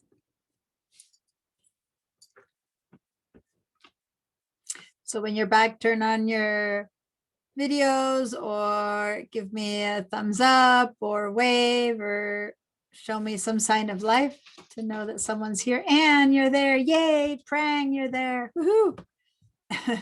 I did say till 2:53. That's true. And it was a little bit sooner than that. But now it's 2:53. Hello. Is anyone here? I'm here. Mayuri, okay. Just want to make sure everyone's here before we go. Meili, Jennifer, Pilar, Tim, Lisa, Veronica, are you guys there? Yes, I'm here. All right. Okay. So I've got about 5 people there, 6 people there, 7. Good. I'm going to get going again. So here's the thing. I've been working. Oh, let me share the screen. I've been working this whole time on the file in the view mode where I was hiding all of the mess around it. So I'm really working on the trim mode. You might have noticed I changed the font. I wasn't really happy with the font that we had going there as far as Oaxaca. But where did the first sample that I was working with go? And I hit and there it is. This is the one that we were working on before that I wasn't so happy with. And I came up with 1 or 2 more that I wanted to try out. But notice the difference between being here or being in the paste board. So the paste board is a good place for me to hold stuff. So if I do, Control Command minus, I can try different things. I can leave things out there while I'm thinking, well, maybe instead of this one, I'll do that one or something like that. But then when I go and hit the W, it's gone because it's not going to print. Whatever's in the paste board is not going to print. Of course, before I send it to the printers or something, you might want to clean up that paste board.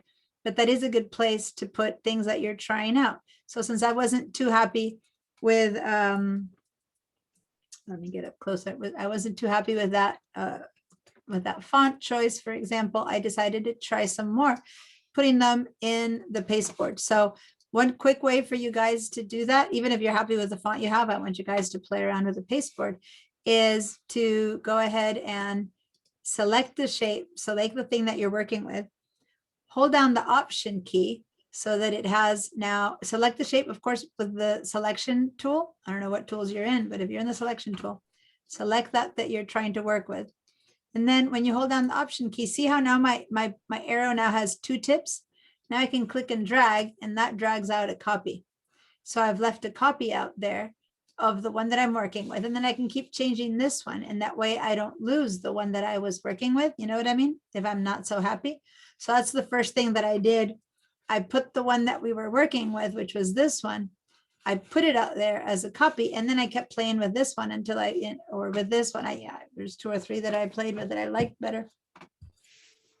And then when you're sure you don't need it anymore, you can delete it from the paste board. So this gray area is like, kind of like, imagine you're working on a collage. It's all out there, but it's not going to go in the piece yet until you're ready, you want it. Now, don't leave too many things out there, too many images, because the file does get bigger and heavier once you know that you want it. But when you're still looking at Option is Alt key is on the PC. Sorry. Thank you, Jennifer.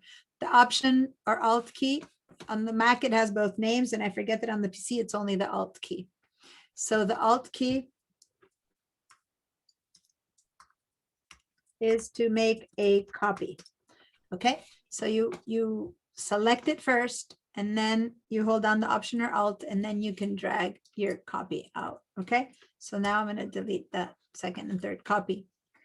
So everyone make a copy of your text and drag it up there just to test having your paste board. We're going to do a couple more things on this one, and then we're going to open a different file. Looking at the time. First of all, I've shown you how to change the font size based on the fact that you're doing the selection of the entire box and then changing to text, and then you change everything at once. but I've only shown you how to change it if you go in and change these numbers, right? But what if what you want isn't 60 and isn't 72? What if what you want is 65 or something like that? So you can go in here, click in here and just write 65, but then for it to take place, you have to hit the return or enter key for that to actually happen. So any number that's not preset, you can click in here, type it in. You don't need to write points, just write the number and then hit return. And that takes on the size of the in-between points, right? You can also click up and down on these little arrows just to go 1 or 2 points up or down like that. But if you're trying to go from 60 to 105, you wouldn't do it this way, then you would just type it in, right? So anyway, that's one more thing. Now, say that you've chosen this font, but you want to really affect only one of those letters. What if we did want the O to be bigger, right? Then you do need to go into the text tool and you do need to select the letter. See what happens when you select text. It's very hard to choose a font or a color when things are selected because everything goes really wacky, which is why when you can work with the text not selected. But when you want to change just one letter, you will have to select it. So maybe I want this one letter to be much bigger. So I'm going to go with 72 points for the O, or maybe even bigger than that. So maybe I want to go with 85 points for the O. I don't know. And that's how I can work with just one thing, right? By selecting inside of the text, but then I leave and then I'm able to see that differently. So for the most part, try to work with the entire box, but when you really need to select one thing, then you can do that too, okay? All right, so here I have the text Oaxaca and I have it kind of aligned with this and I kind of have it aligned with that, but I'm not sure if it's too low or too high. So to see that, I really do need to go back to the W and then I can really gauge if it's in the right place according to what I want. And I'm liking the symmetry of having the O right underneath that little shape that I made over there because that kind of helps. And if I'm not sure if that's really aligned, I got to throw a line. So you go into this ruler, click and drag and bring out a guide. And I'm going to put a guide that drops from the middle of that to here. And notice how it's not really aligned with the O. So I'm going to tap with my arrows a little bit to the left to make that little thing align with that. Visually, no one really will be able to tell, and then I can get rid of that guide. But things will look much better when there's some kind of alignment amongst all the things that you have going. No one's going to sit here and draw that line, but visually it'll just look more pleasant to our eyes if there's some relationship amongst our objects, okay? And you might have chosen to do something totally different. I'm just showing you how to do that. So once again, how do you get those guides? Put your mouse in the ruler and you click and drag. And when you do that, you bring out a guide. Now you can't, the guide is the same color here, unfortunately, as this, so it's very hard for you to see, but here's the guide. And I can grab it again and move it around. It happens to be that the guides, I never have such a bad example to show guides. Now, when I get rid of it, I select it and I'll drag it back in and put it back away in the ruler. I'm going to drag one from the top and then you can see this one better. So here's a guide. It helps me align things. And then when I'm done with it, I can drag it all the way back out and get rid of it by putting it up in the ruler again. So everyone bring out a guide just to do some help with aligning with some little bit and then get rid of it. These guides are really going to be helpful for when we do the, I'm going to get rid of one of these already. I don't want to have two of these sitting out there. Maybe I'm not sure about one still. So I'll keep this one there in case I want that one instead of this one. But anyway, so I've got my Oaxaca aligned and I have one more thing that I want to do, which is I don't want this pencil illustration on top of my logo. I want to be able to write here like visit Mexico or something like that. And so I need to adapt the Illustrator again. So let's all go back into Illustrator. Now, be careful because this Illustrator that you have open here, it might not be that file anymore. Remember that we just packaged it. So I'm pretty sure this is not, now that I think about it, this is not that file anymore. Let me see if it is or not. I'm going to move it. I'm going to move this forward. I'm going to do what I want to do and save it and let me see if it affected. No, see, it's, remember that, oh yeah, it is. Yeah, it is. Okay, so I'm gonna undo what I just did. Okay, so it is. So if you still have Illustrator open and the file is still linked, for those of you who have VDI, you might still have to live based off of mine for the saving because we didn't reopen the one from the package, but that's okay. Click in here. And what we're gonna do is we're gonna bring this red stuff in front of the pencil. That way we're gonna hide the pencil. And so we're gonna go over to Illustrator, select with the selection tool, this box, and then right click and go to arrange, bring to front. If you don't like right clicks, you can go up to object, arrange, so select it first, sorry, object, arrange, bring to front. Once you bring it to front, remember we have to save. So I've saved that. And then when I go back into the postcard, I have to click on that little warning sign either there or here. Last time I clicked it there, so now I'm going to click on it here. Double click from here, and now it modified. I'm going to hit the W again so I can see the space I'm in. Admit, there we go. And now let's write maybe in white text. Let's write visit Mexico, Oaxaca. Okay, so we're going to write here a little bit of visit Mexico text. I'm going to grab our type tool and I'm going to make a box that's going to be about yay big. We'll see later how much is the right size. Right. And I'm going to write visit Mexico. Now, I know that I want visit and Mexico to be one underneath each other, so I'm going to write visit Mexico. As you can see, when it first writes, it comes out in this basic default set. Once again, when I'm done writing it, I'm going to shift to the selection tool. And then I can head back to the type tool. That way now all the changes I'll make will happen to the entire box. Well, the first thing I want to do is I want to give it a bright color. So remember to go to the fonts. I go over here, hit the T, and right now it tells me it's in black. I could just go with paper, or I could try and see in the theme what that gray that came out, and it might, no, it's a bit too dark. I think it's better to just go with paper, which is white, because we want it to read well. If that had been a bit lighter gray, it might have worked, but it was a bit too dark of a gray. Or I can have it be this one, but then I modify it. Remember, you modify it again by double clicking and then make it be lighter, make it have less cyan, I guess would make it lighter. Anyway, I think white will be better for this. So I'm going to go back and choose paper because I want it to read well. Now, once I have it there, now what I need to do is change font size, style, and some of this leading and tracking and kerning we might get to do on this one. Let's see. So first of all, let's make it a little bit bigger. I'm not sure if we're going to have space to make it much bigger. Maybe we can consider modifying the size of the banner, but let's say that that's all we want to do.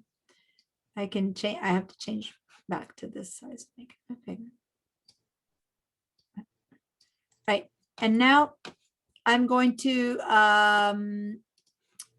choose a font that is a sans serif, like a sans serif will be straight lines instead of these little kind of feet that these letters have. Those are called serifs. And I'm going to want to make a sans serif here. So I'm going to go over here and find a sans serif font.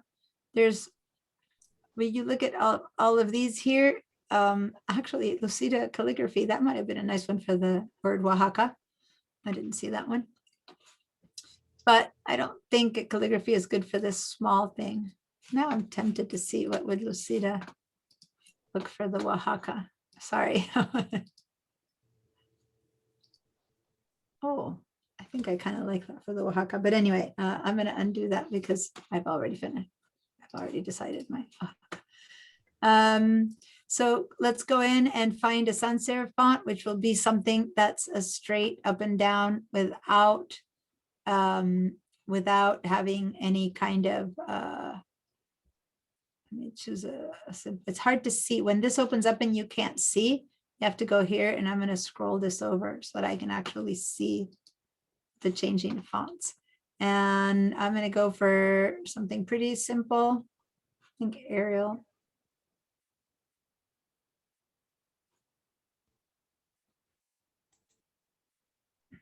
Something I'm kind of stuck with. I liked how this worked. It just doesn't match with this certainly doesn't match with what we chose for Oaxaca, but I like it in that. Let's just go for any straight, simple to read. I don't like the Arial rounded, like the regular Arial. There we go. I'm going to go with just regular Arial. Okay, so I'm going to choose that. Now, I can choose to have these one on top of the other, or have more space, or have more size. First of all, I'm going to give it a bit more size. So I'm going to make it be bigger. Over here on the far right, I can choose alignment. So maybe you can decide that you want the text to be aligned one on top of the other. If that's what you want, you might want it to be aligned right, aligned left. Right now, I just want it to be one on top of the other. Let's see what it's looking like. Maybe I need to put it down here. Because remember that we have our margins. So we don't want our text to be above the margins. Do we want it to be at exactly the margin? We can try that. And we let go. Or I'd rather see when I look at like this, that looks kind of balanced. But even though it's balanced now, that stuff is going to be cut out. So when I look at it with the W, now it's not balanced. So I know I need to bring it down. That's why it's important to know about turning the W on and off, because this has to balance amongst itself, not amongst what you see with the bleed. All right.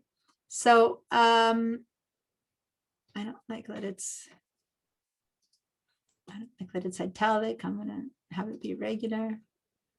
Anyway, so there, I kind of made, I think I want it nearer to this. No.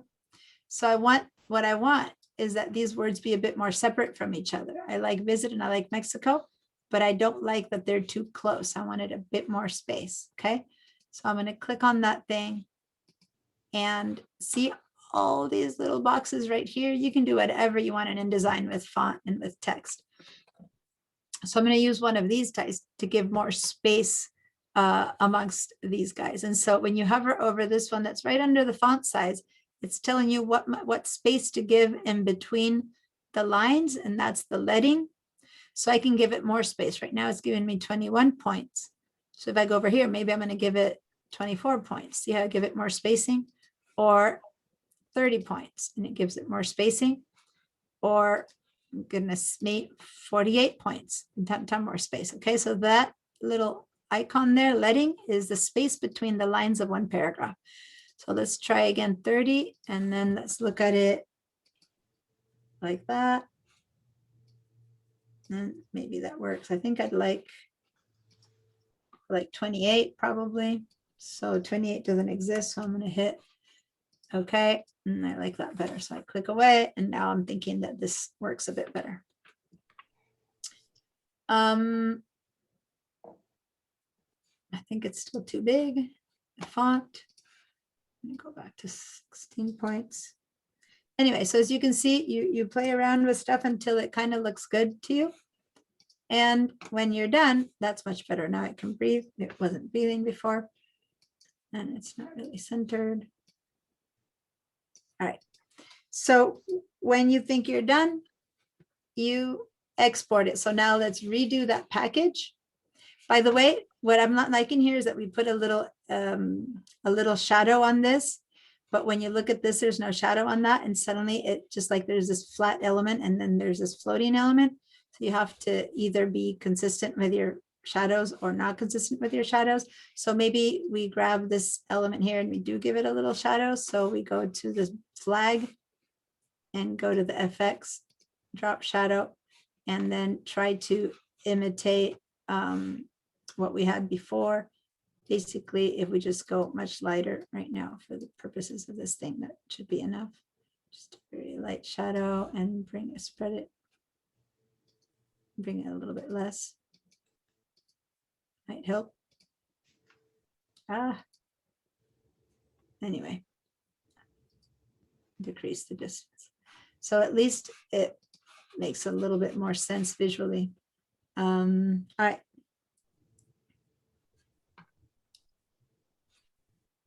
Any questions before we save this as a package?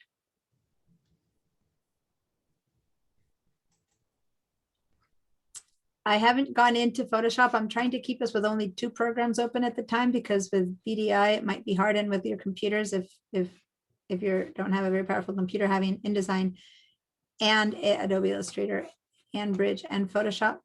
But you could have gone into Photoshop and changed stuff right now. We're just making the InDesign and Illustrator changes. Any questions, you guys?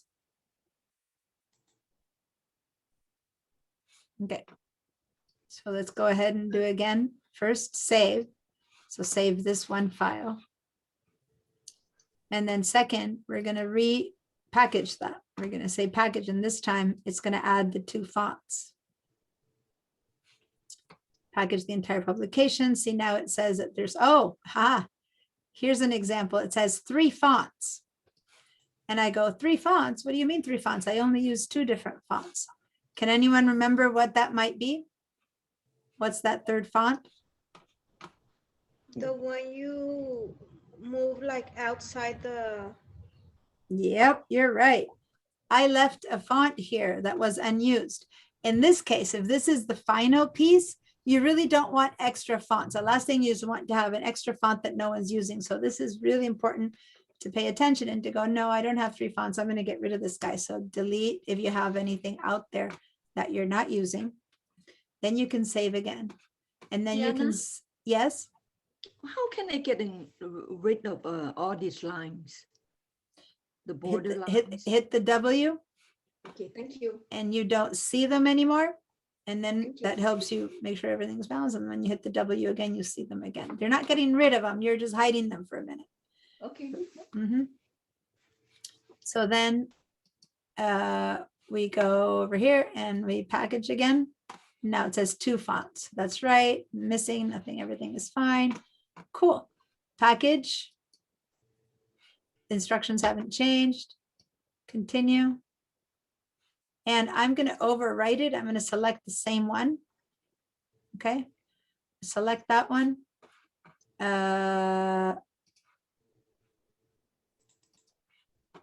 Actually, I don't want to select it. I wanted to have it in this place. I'm going to play it. Next postcard. So that it does overwrite it because I gave it the same name. I'll say package. Here I need to go back to my digital design techniques. I need to back up one. Sorry, so that it replaces that one. It might not replace it. It should. No, it's not wanting to package. It's not wanting to replace it. So let's make a new one. So that I'll just call it a different thing. I'll put it in here and I'm going to call it second Mexico postcard folder because it won't replace it, and package it. So here comes the conversation that Bonnie had with us. Remember, she mentioned when she sends things to the printer and fonts and all that. And I wanted to let you know that fonts are something that people design and they own the designs to their fonts. And if you plan to use them, you need to pay for them. Unless you're using fonts that are licensed by Adobe, and then you have the right to. And if you give this to a printer or to anyone else, you have to give it just for the use of printing it, but not for the use of you. So if you receive a font from anyone and you just use it, you could be sued because you don't have the license to it. So this is that whole like careful with the licenses, say okay to that, saving the document, creating PDF, So now this whole thing has two ways to have it be printed. I'm going to go here to the files. And now we have two folders. It didn't rewrite. So now I have the one I did originally and the one that I just made.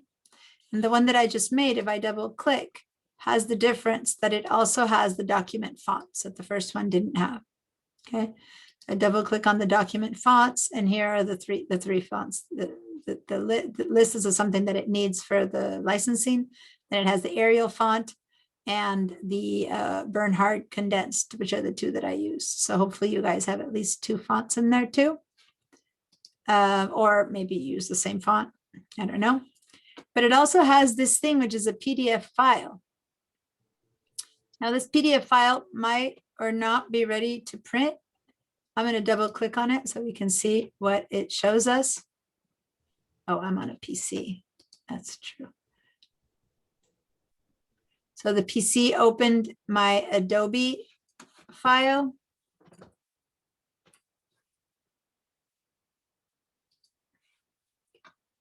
And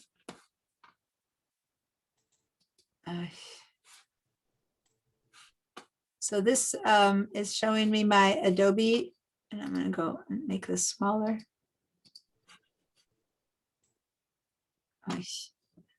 Trying to show you what is missing in this file. Okay, so what's missing here as a print file, this PDF file that they send here is a PDF that's good for viewing purposes only. Because you guys look at this and tell me, does something seem to be missing here? If you're going to use this file to print?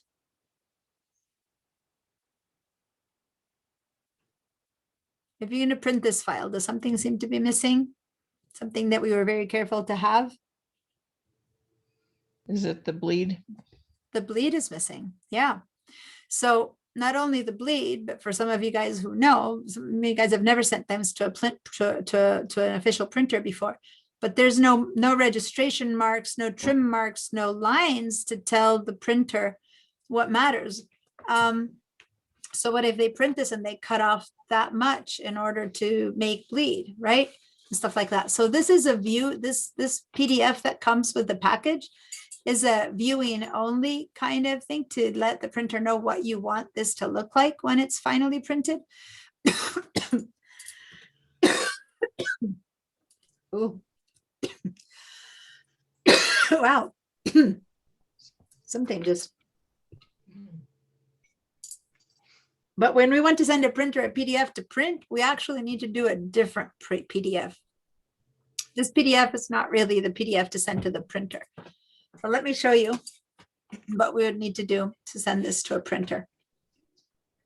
I'm going to close this PDF. So did you all know where to open this PDF from, by the way?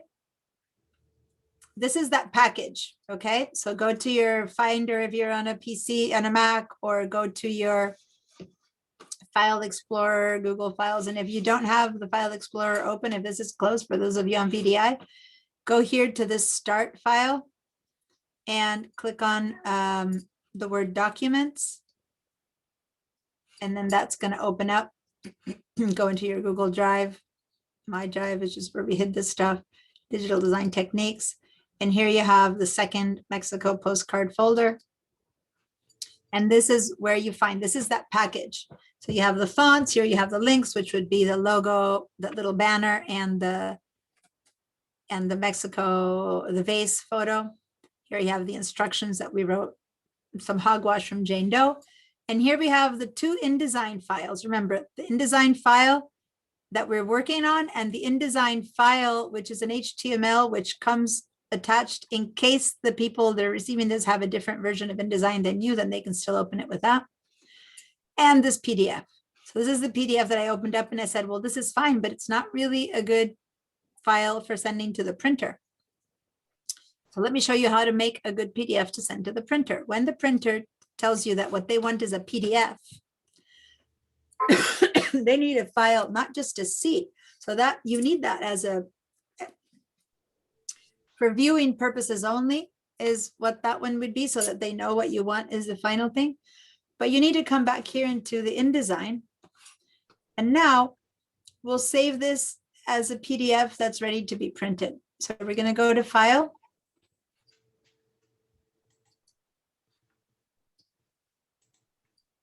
And we're going to export. So we're going to go to File, Export.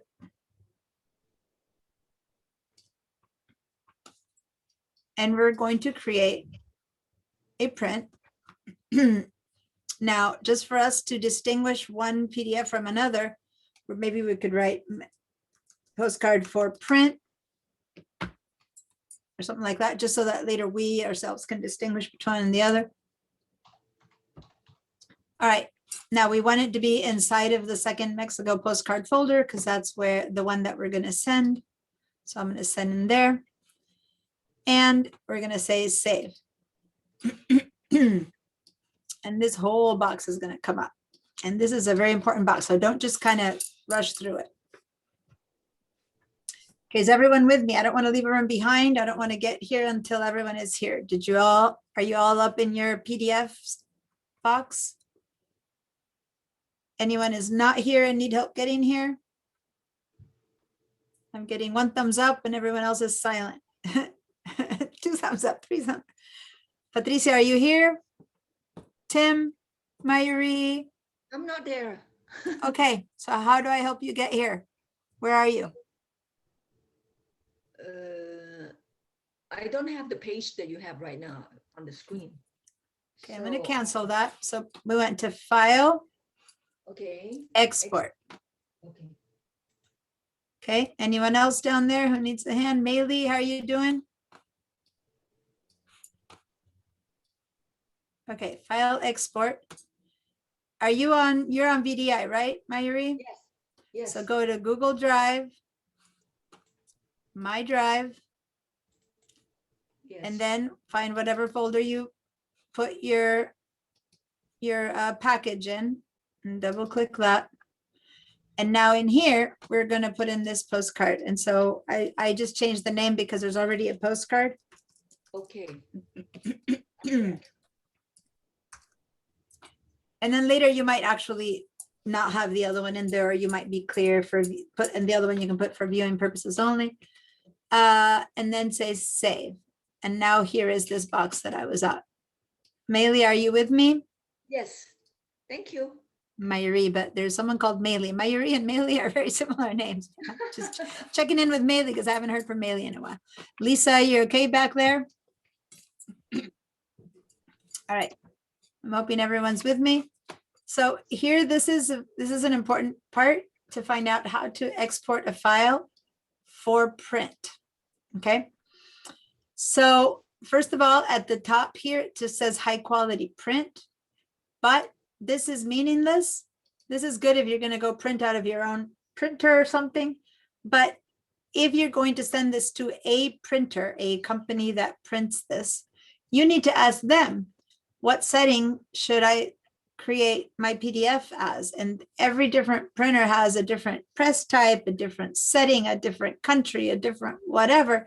So they will, you can't just guess at what the printer wants. You need to ask the printer, literally, okay, I'm going to send you this file. What are the settings that you want my PDF to have, right?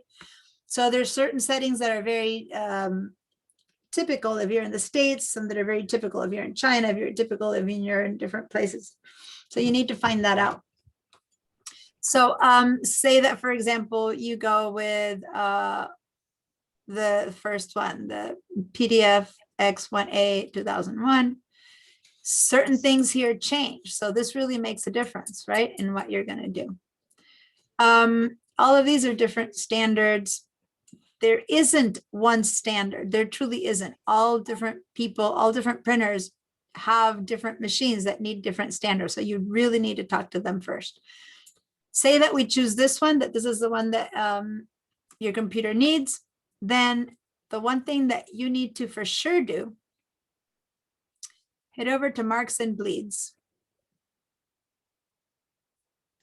and click on all printers marks.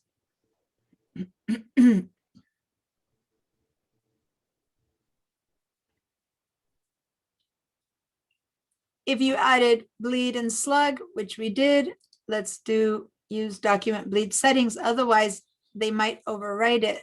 So use the document bleed settings, which we do. If we added a slug, which we did not, you might say include slug area, but we did not. A second ago when I was coughing, I feel like a gnat went into my throat or something. I have something there that's bugging me. So use document settings. We did not include a slug. Remember what the slug was, you guys? Does anyone remember from the very beginning when someone asked me that? If you're going to write something that you want to appear in the film itself as a printer instruction, you would write it in the slug. We didn't do that, but we do have all of this stuff. And now the question is, what is all of this stuff? I'll show you in a minute. And that's it. That's the main thing that we need to say okay to, unless the printer has specified other kinds of settings. And so now we're going to say export.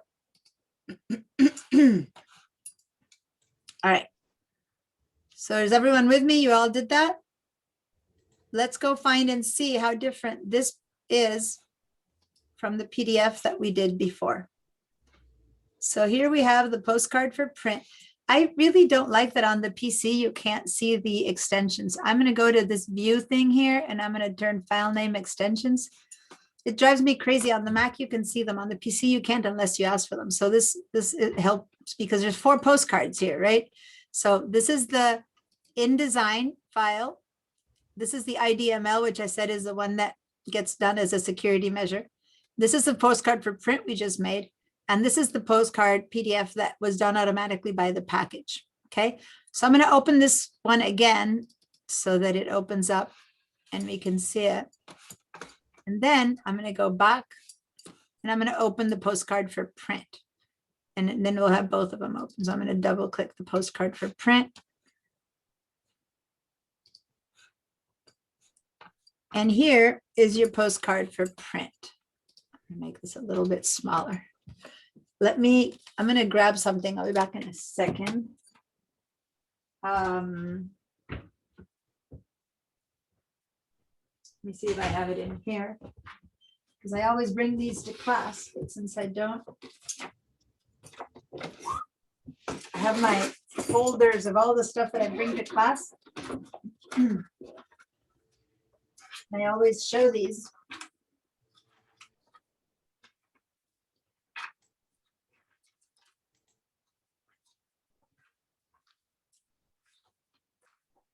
Okay, I'm back.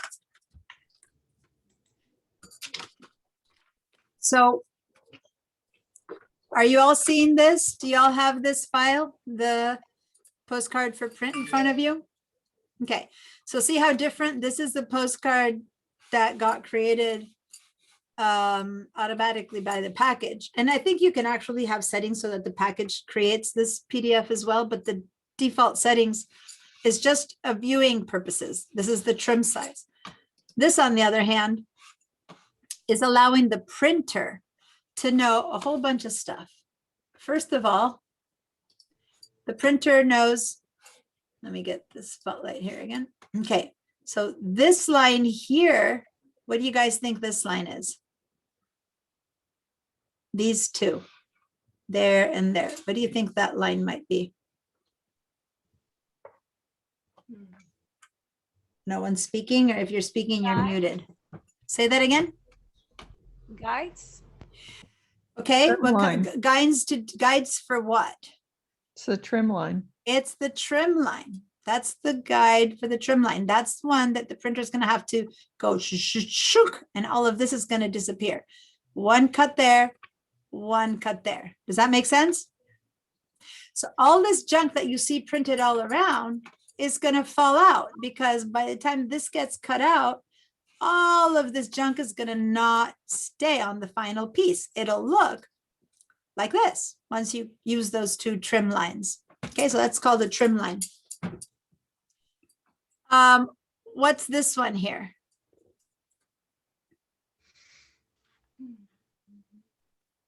That's The just bleed line. That's the end of the bleed line, the end of the document, okay? The printer has a leeway between here and here to make a mistake and cut wrong. Hopefully they don't, but this is hopefully, it's like insurance. You buy insurance and you hope not to use it. But I assure you that people need the bleed insurance much more than real insurance, because printers do have a millimeter off here and there pretty typically. Okay, so that's your trim line, that's your bleed line. These little 4 spots right there, top, see those 4 little round guys there? Those are called registration marks. Let me explain a bit more about colors, and then I'll explain what a registration mark is. And then this is a color sampler of grayscale, what black through white should look, and CMYK, like the basic set of of colors, black, white is over there, and then a couple more pastellis and middle gray. These things up there are for the printer to run through a sample first. They know on their machine what those colors need to look like. They have a sample, they know what those have to look like. They put your things through their printer, they stop the presses and they print one out, and they look and they go, oh, our yellow has too much red, or our, you know, purple has too much cyan or whatever. So they compare, and that's how they fix their machine to make it match until they get the right colors. So they run quite a few first until they get the colors right. Okay, so this is the samples that they need to correct against to make sure that your print comes out correctly. This is the file name down there. Okay, and we didn't add a slug, but it might have instructions. This is the day that, this is the file, the date that the print, this PDF was made. And then the registration marks are, because when the printer goes to print this thing, what they need to do is they need to put through, they need to make 4 pieces of film. So let me, one more second. Let me show you. I have 4 pieces of film here, but for you to be able to see them, I think I'm gonna have to turn off this little blur filter. 1 second, where's my blur filter settings? And I'm sharing virtual background.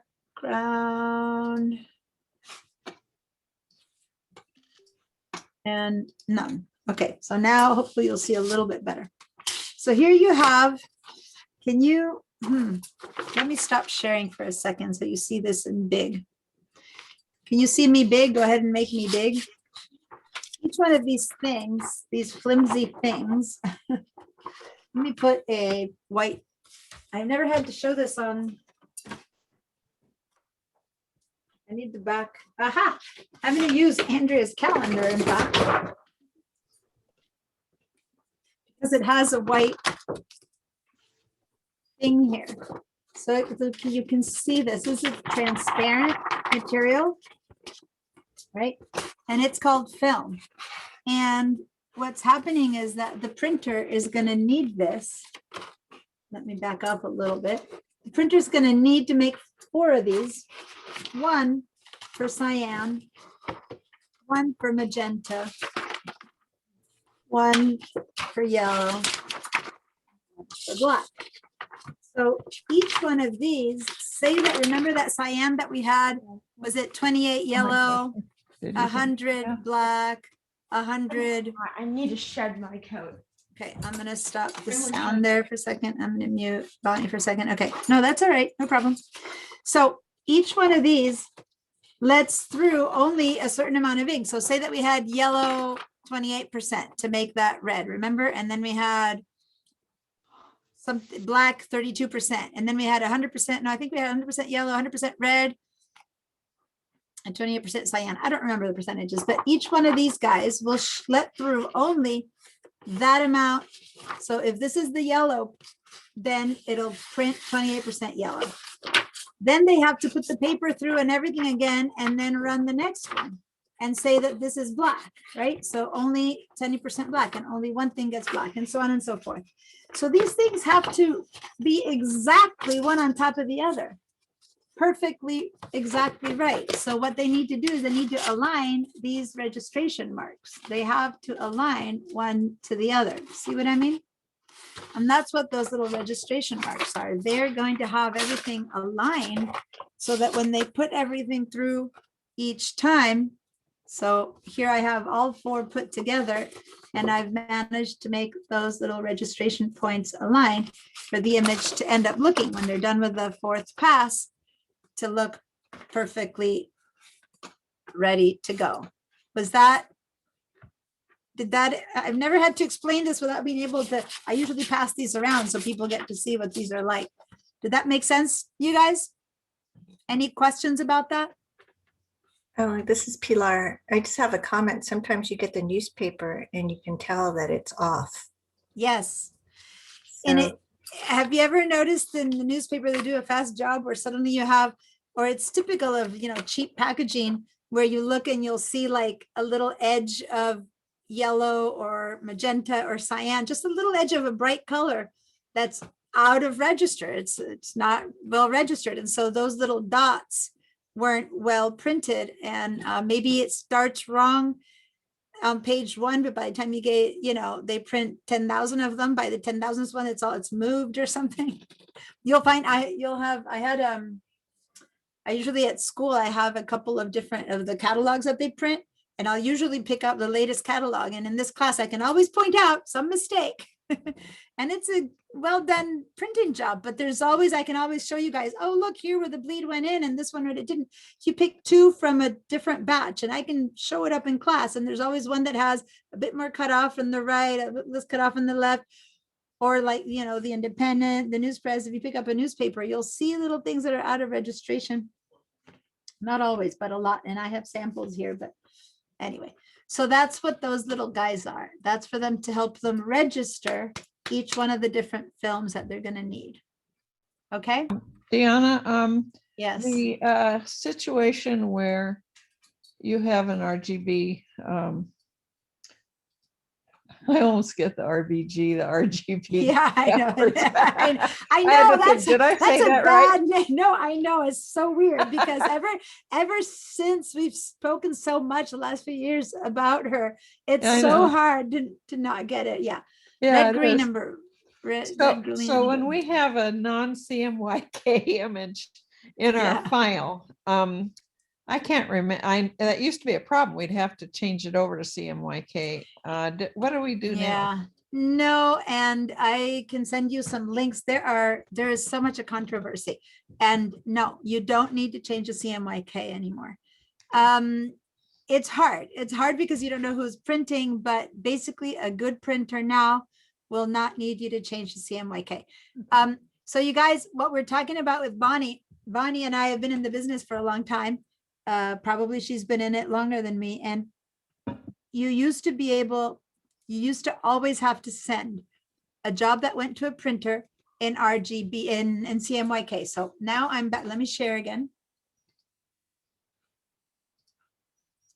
And in fact, if some of you guys took my classes some years ago, not that many years ago, that was still the answer, but it's slowly shifting. So on paper, as you already know from what I just showed you, the colors get created by 4 passes of inks, cyan, yellow, magenta, and black ink. So then it used to be that all the files that you sent, that you created, had to be created also in RGB, or at least transformed. So this photograph here is in Photoshop, and I don't want to open Photoshop right now. I don't I want think one that more was thing an open. RGB. Yeah, but I don't, yeah, in fact, here, I can show, I don't want to open Photoshop, I'm saying, but I can show you from here. See how when you go to Mexico RGB, it talks about the profile and the color space, it says RGB. Mhm. That's red, green, and blue. So RGB stands for red, green, and blue, which are colors of light. And colors of light is how a photograph is created, right? And so when you take a picture, what's coming in is light, and the way it gets translated when you open that file in Photoshop, those colors are going to be created by red, green, and blue light, which work very differently than inks do. So let me go into the color picker here. Let me go into the Illustrator, the color picker in the Illustrator here. I'm going to double click Am I sharing my screen? Yeah, I'm going to double click in here to show you the color picker. And notice that this color picker is showing me this color in CMYK or in RGB. It's like saying this is French, this is Italian, this is Spanish. It's 3 different languages, 4 hexadecimal. There's 4 different languages here of how to show me the color. And then the visual language, we just see it, right? But this is one color, suddenly I'm drawing a blank. It's not a color mode. Let's just call it color language right now, color definition. This is for print, cyan, magenta, yellow, and black inks. This is for light, which would be when you're looking at something on a screen. For example, in a computer screen, you see the colors by mixture of red, green, and blue. And if you put 100% of red, green, and blue each, you have white. 100% of each one of these is white versus how you connect. Oh, something in my throat. The combinations that you make of all these different colors are different. So if you have only 133 of red, 23 of green, 25 of blue light, you end up with this color, which in inks would need 28% of yellow, of cyan, 100% of magenta, 100% of yellow, 34% of gray. This is a little bit more similar to what we were accustomed to do when you're mixing with paints to make a color, you know, when you used to paint. If you're and no one's painting anymore, at least sometime in your life you mixed red, you mixed yellow and blue light to get a green, paint to get a green. But it's different when you mix colors, right? And this is hue, saturation, and brightness, which is another way of mixing the colors in order to get the same colors. This is hexadecimal numbers, which is what we use in web design. This here means that color. That's just different languages to describe the same color. And printers used to need not only the InDesign file to be CMYK, but you had to convert your CMYK even if it was a photograph. So what happens is that if you convert this photograph to CMYK in Photoshop, then the colors that are brighter get kind of toned down. The colors are not identical because a screen, just think about it, a screen can show you much more light behind a color. So you can get this really bright tone of pink or really bright tone of green, which you cannot get on ink as easily because an ink is going to not be able to have that brilliant spoof of color unless you get a spot tone. We talked a little bit about spot tones last session. We're going to talk a little bit about later, but if you want something that's really outside of the spectrum of what CMYK can give you, you need to add another spot tone of a color that will give you that. But even then, it's different what you'll get as far as what you'll see on screen. So if you ever look at a photograph on screen and then you see it on paper and they're not the same, well, duh, one is ink on paper and one is light on screen. Just, it is so different already, right?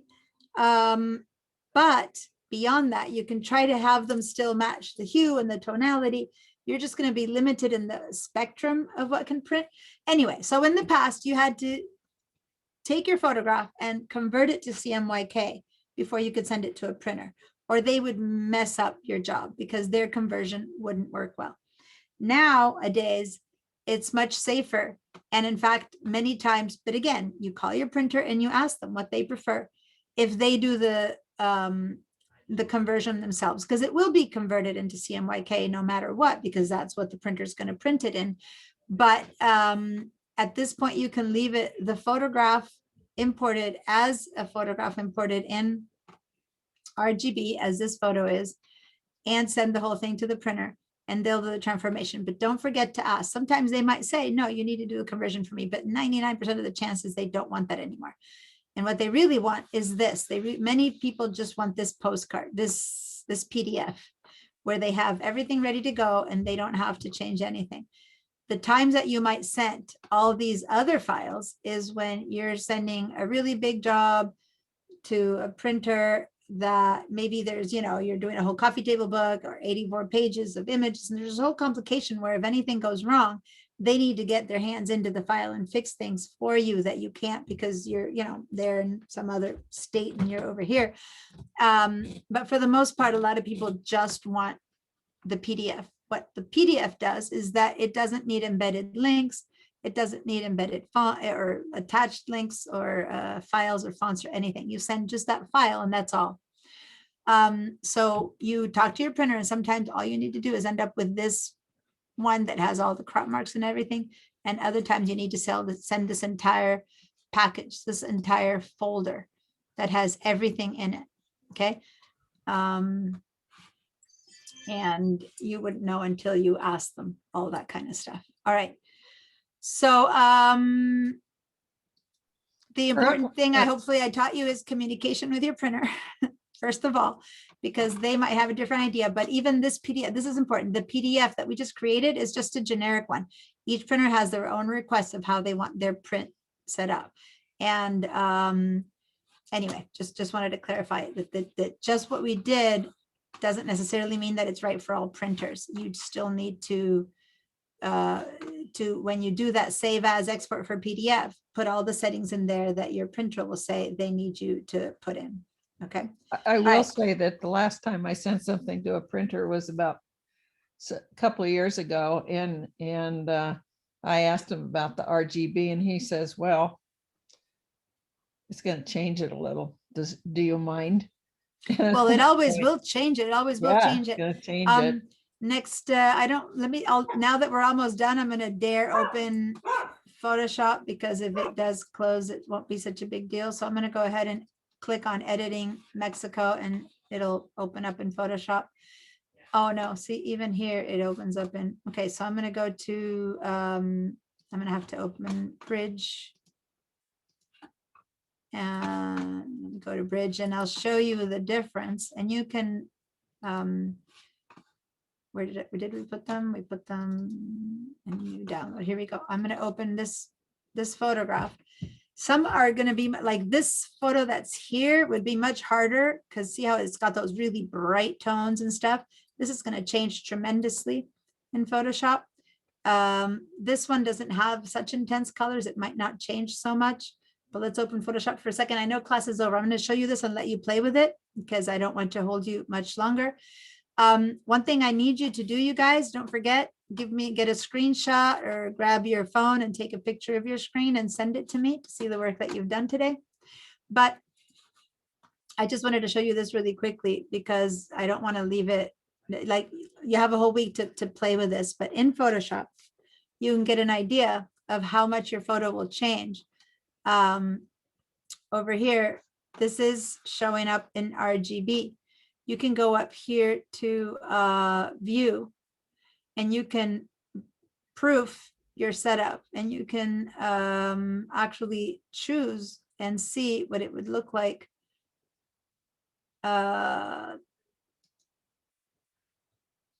Where's the camera warning? Okay. It's changed a bit from the last time I did this. Let's just see what it's going to be like in CMYK. It's not showing me. There was a mode before. So, is it not there anymore? so there it's changed. So you see, did you see that switch? Right? Yeah, there used to be a mode. But did you see the switch that I just did? I just switched to monitor RGB. And then I'm going to switch. So you guys just look at the color. Don't look at what I'm doing here. And I'm going to click to working CMYK. Did you see the switch in color there? Yep. Now this is actually not the right thing because actually RGB should be brighter than CMYK. I just shifted to that. And I'm trying to figure out where it's like it's changed. You and I are looking for the same thing. I haven't done a proof. There is a thing here where you could just turn on and off to see. It's shifting since the last time I did it. I know where it is right now. Because right now, if I change to this, it's actually showing me the opposite of what I'm expecting. What I would be expecting at this, which is more washed out, would be the CMYK and not the RGB. But see, the RGB here is giving me a brighter intensity. So I'm gonna look into see where it is right now, because this is not the place to do that. So I'll go look into, but anyway, you got an idea of how the same thing can look different depending on what you're looking at, right? So that's sRGB for this image, which is how you would usually set up something for the internet. And then this is working CMYK and so on and so forth. So the same colors shift because one technology can reproduce a color better than another, right? Or differently than another. So you have to be aware that it will shift. I'll look into what's happening with Photoshop and where they put it, because I opened this to show you and then it's not really showing it. But anyway.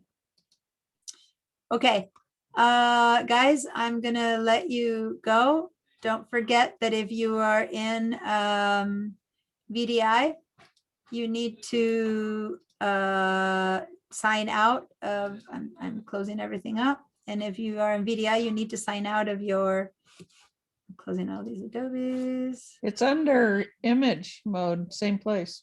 Oh, all right. Well, I already closed my Photoshop, so there you go. Just found it. And let's go ahead and, oh, people who are in VDI, go ahead and head over to this little guy and say preferences and disconnect account. Okay, say okay. That way next time all the files show up correctly. All right. Thanks a lot. That's it for today. Have a great weekend. Send me the stuff. And yes, Ali, I see your comment about, yeah, printing is so much more expensive. Yeah, they need to do 4 passes, the inks, it's a whole bunch of, it's a big deal to get a good printout, more than if it's just black and white.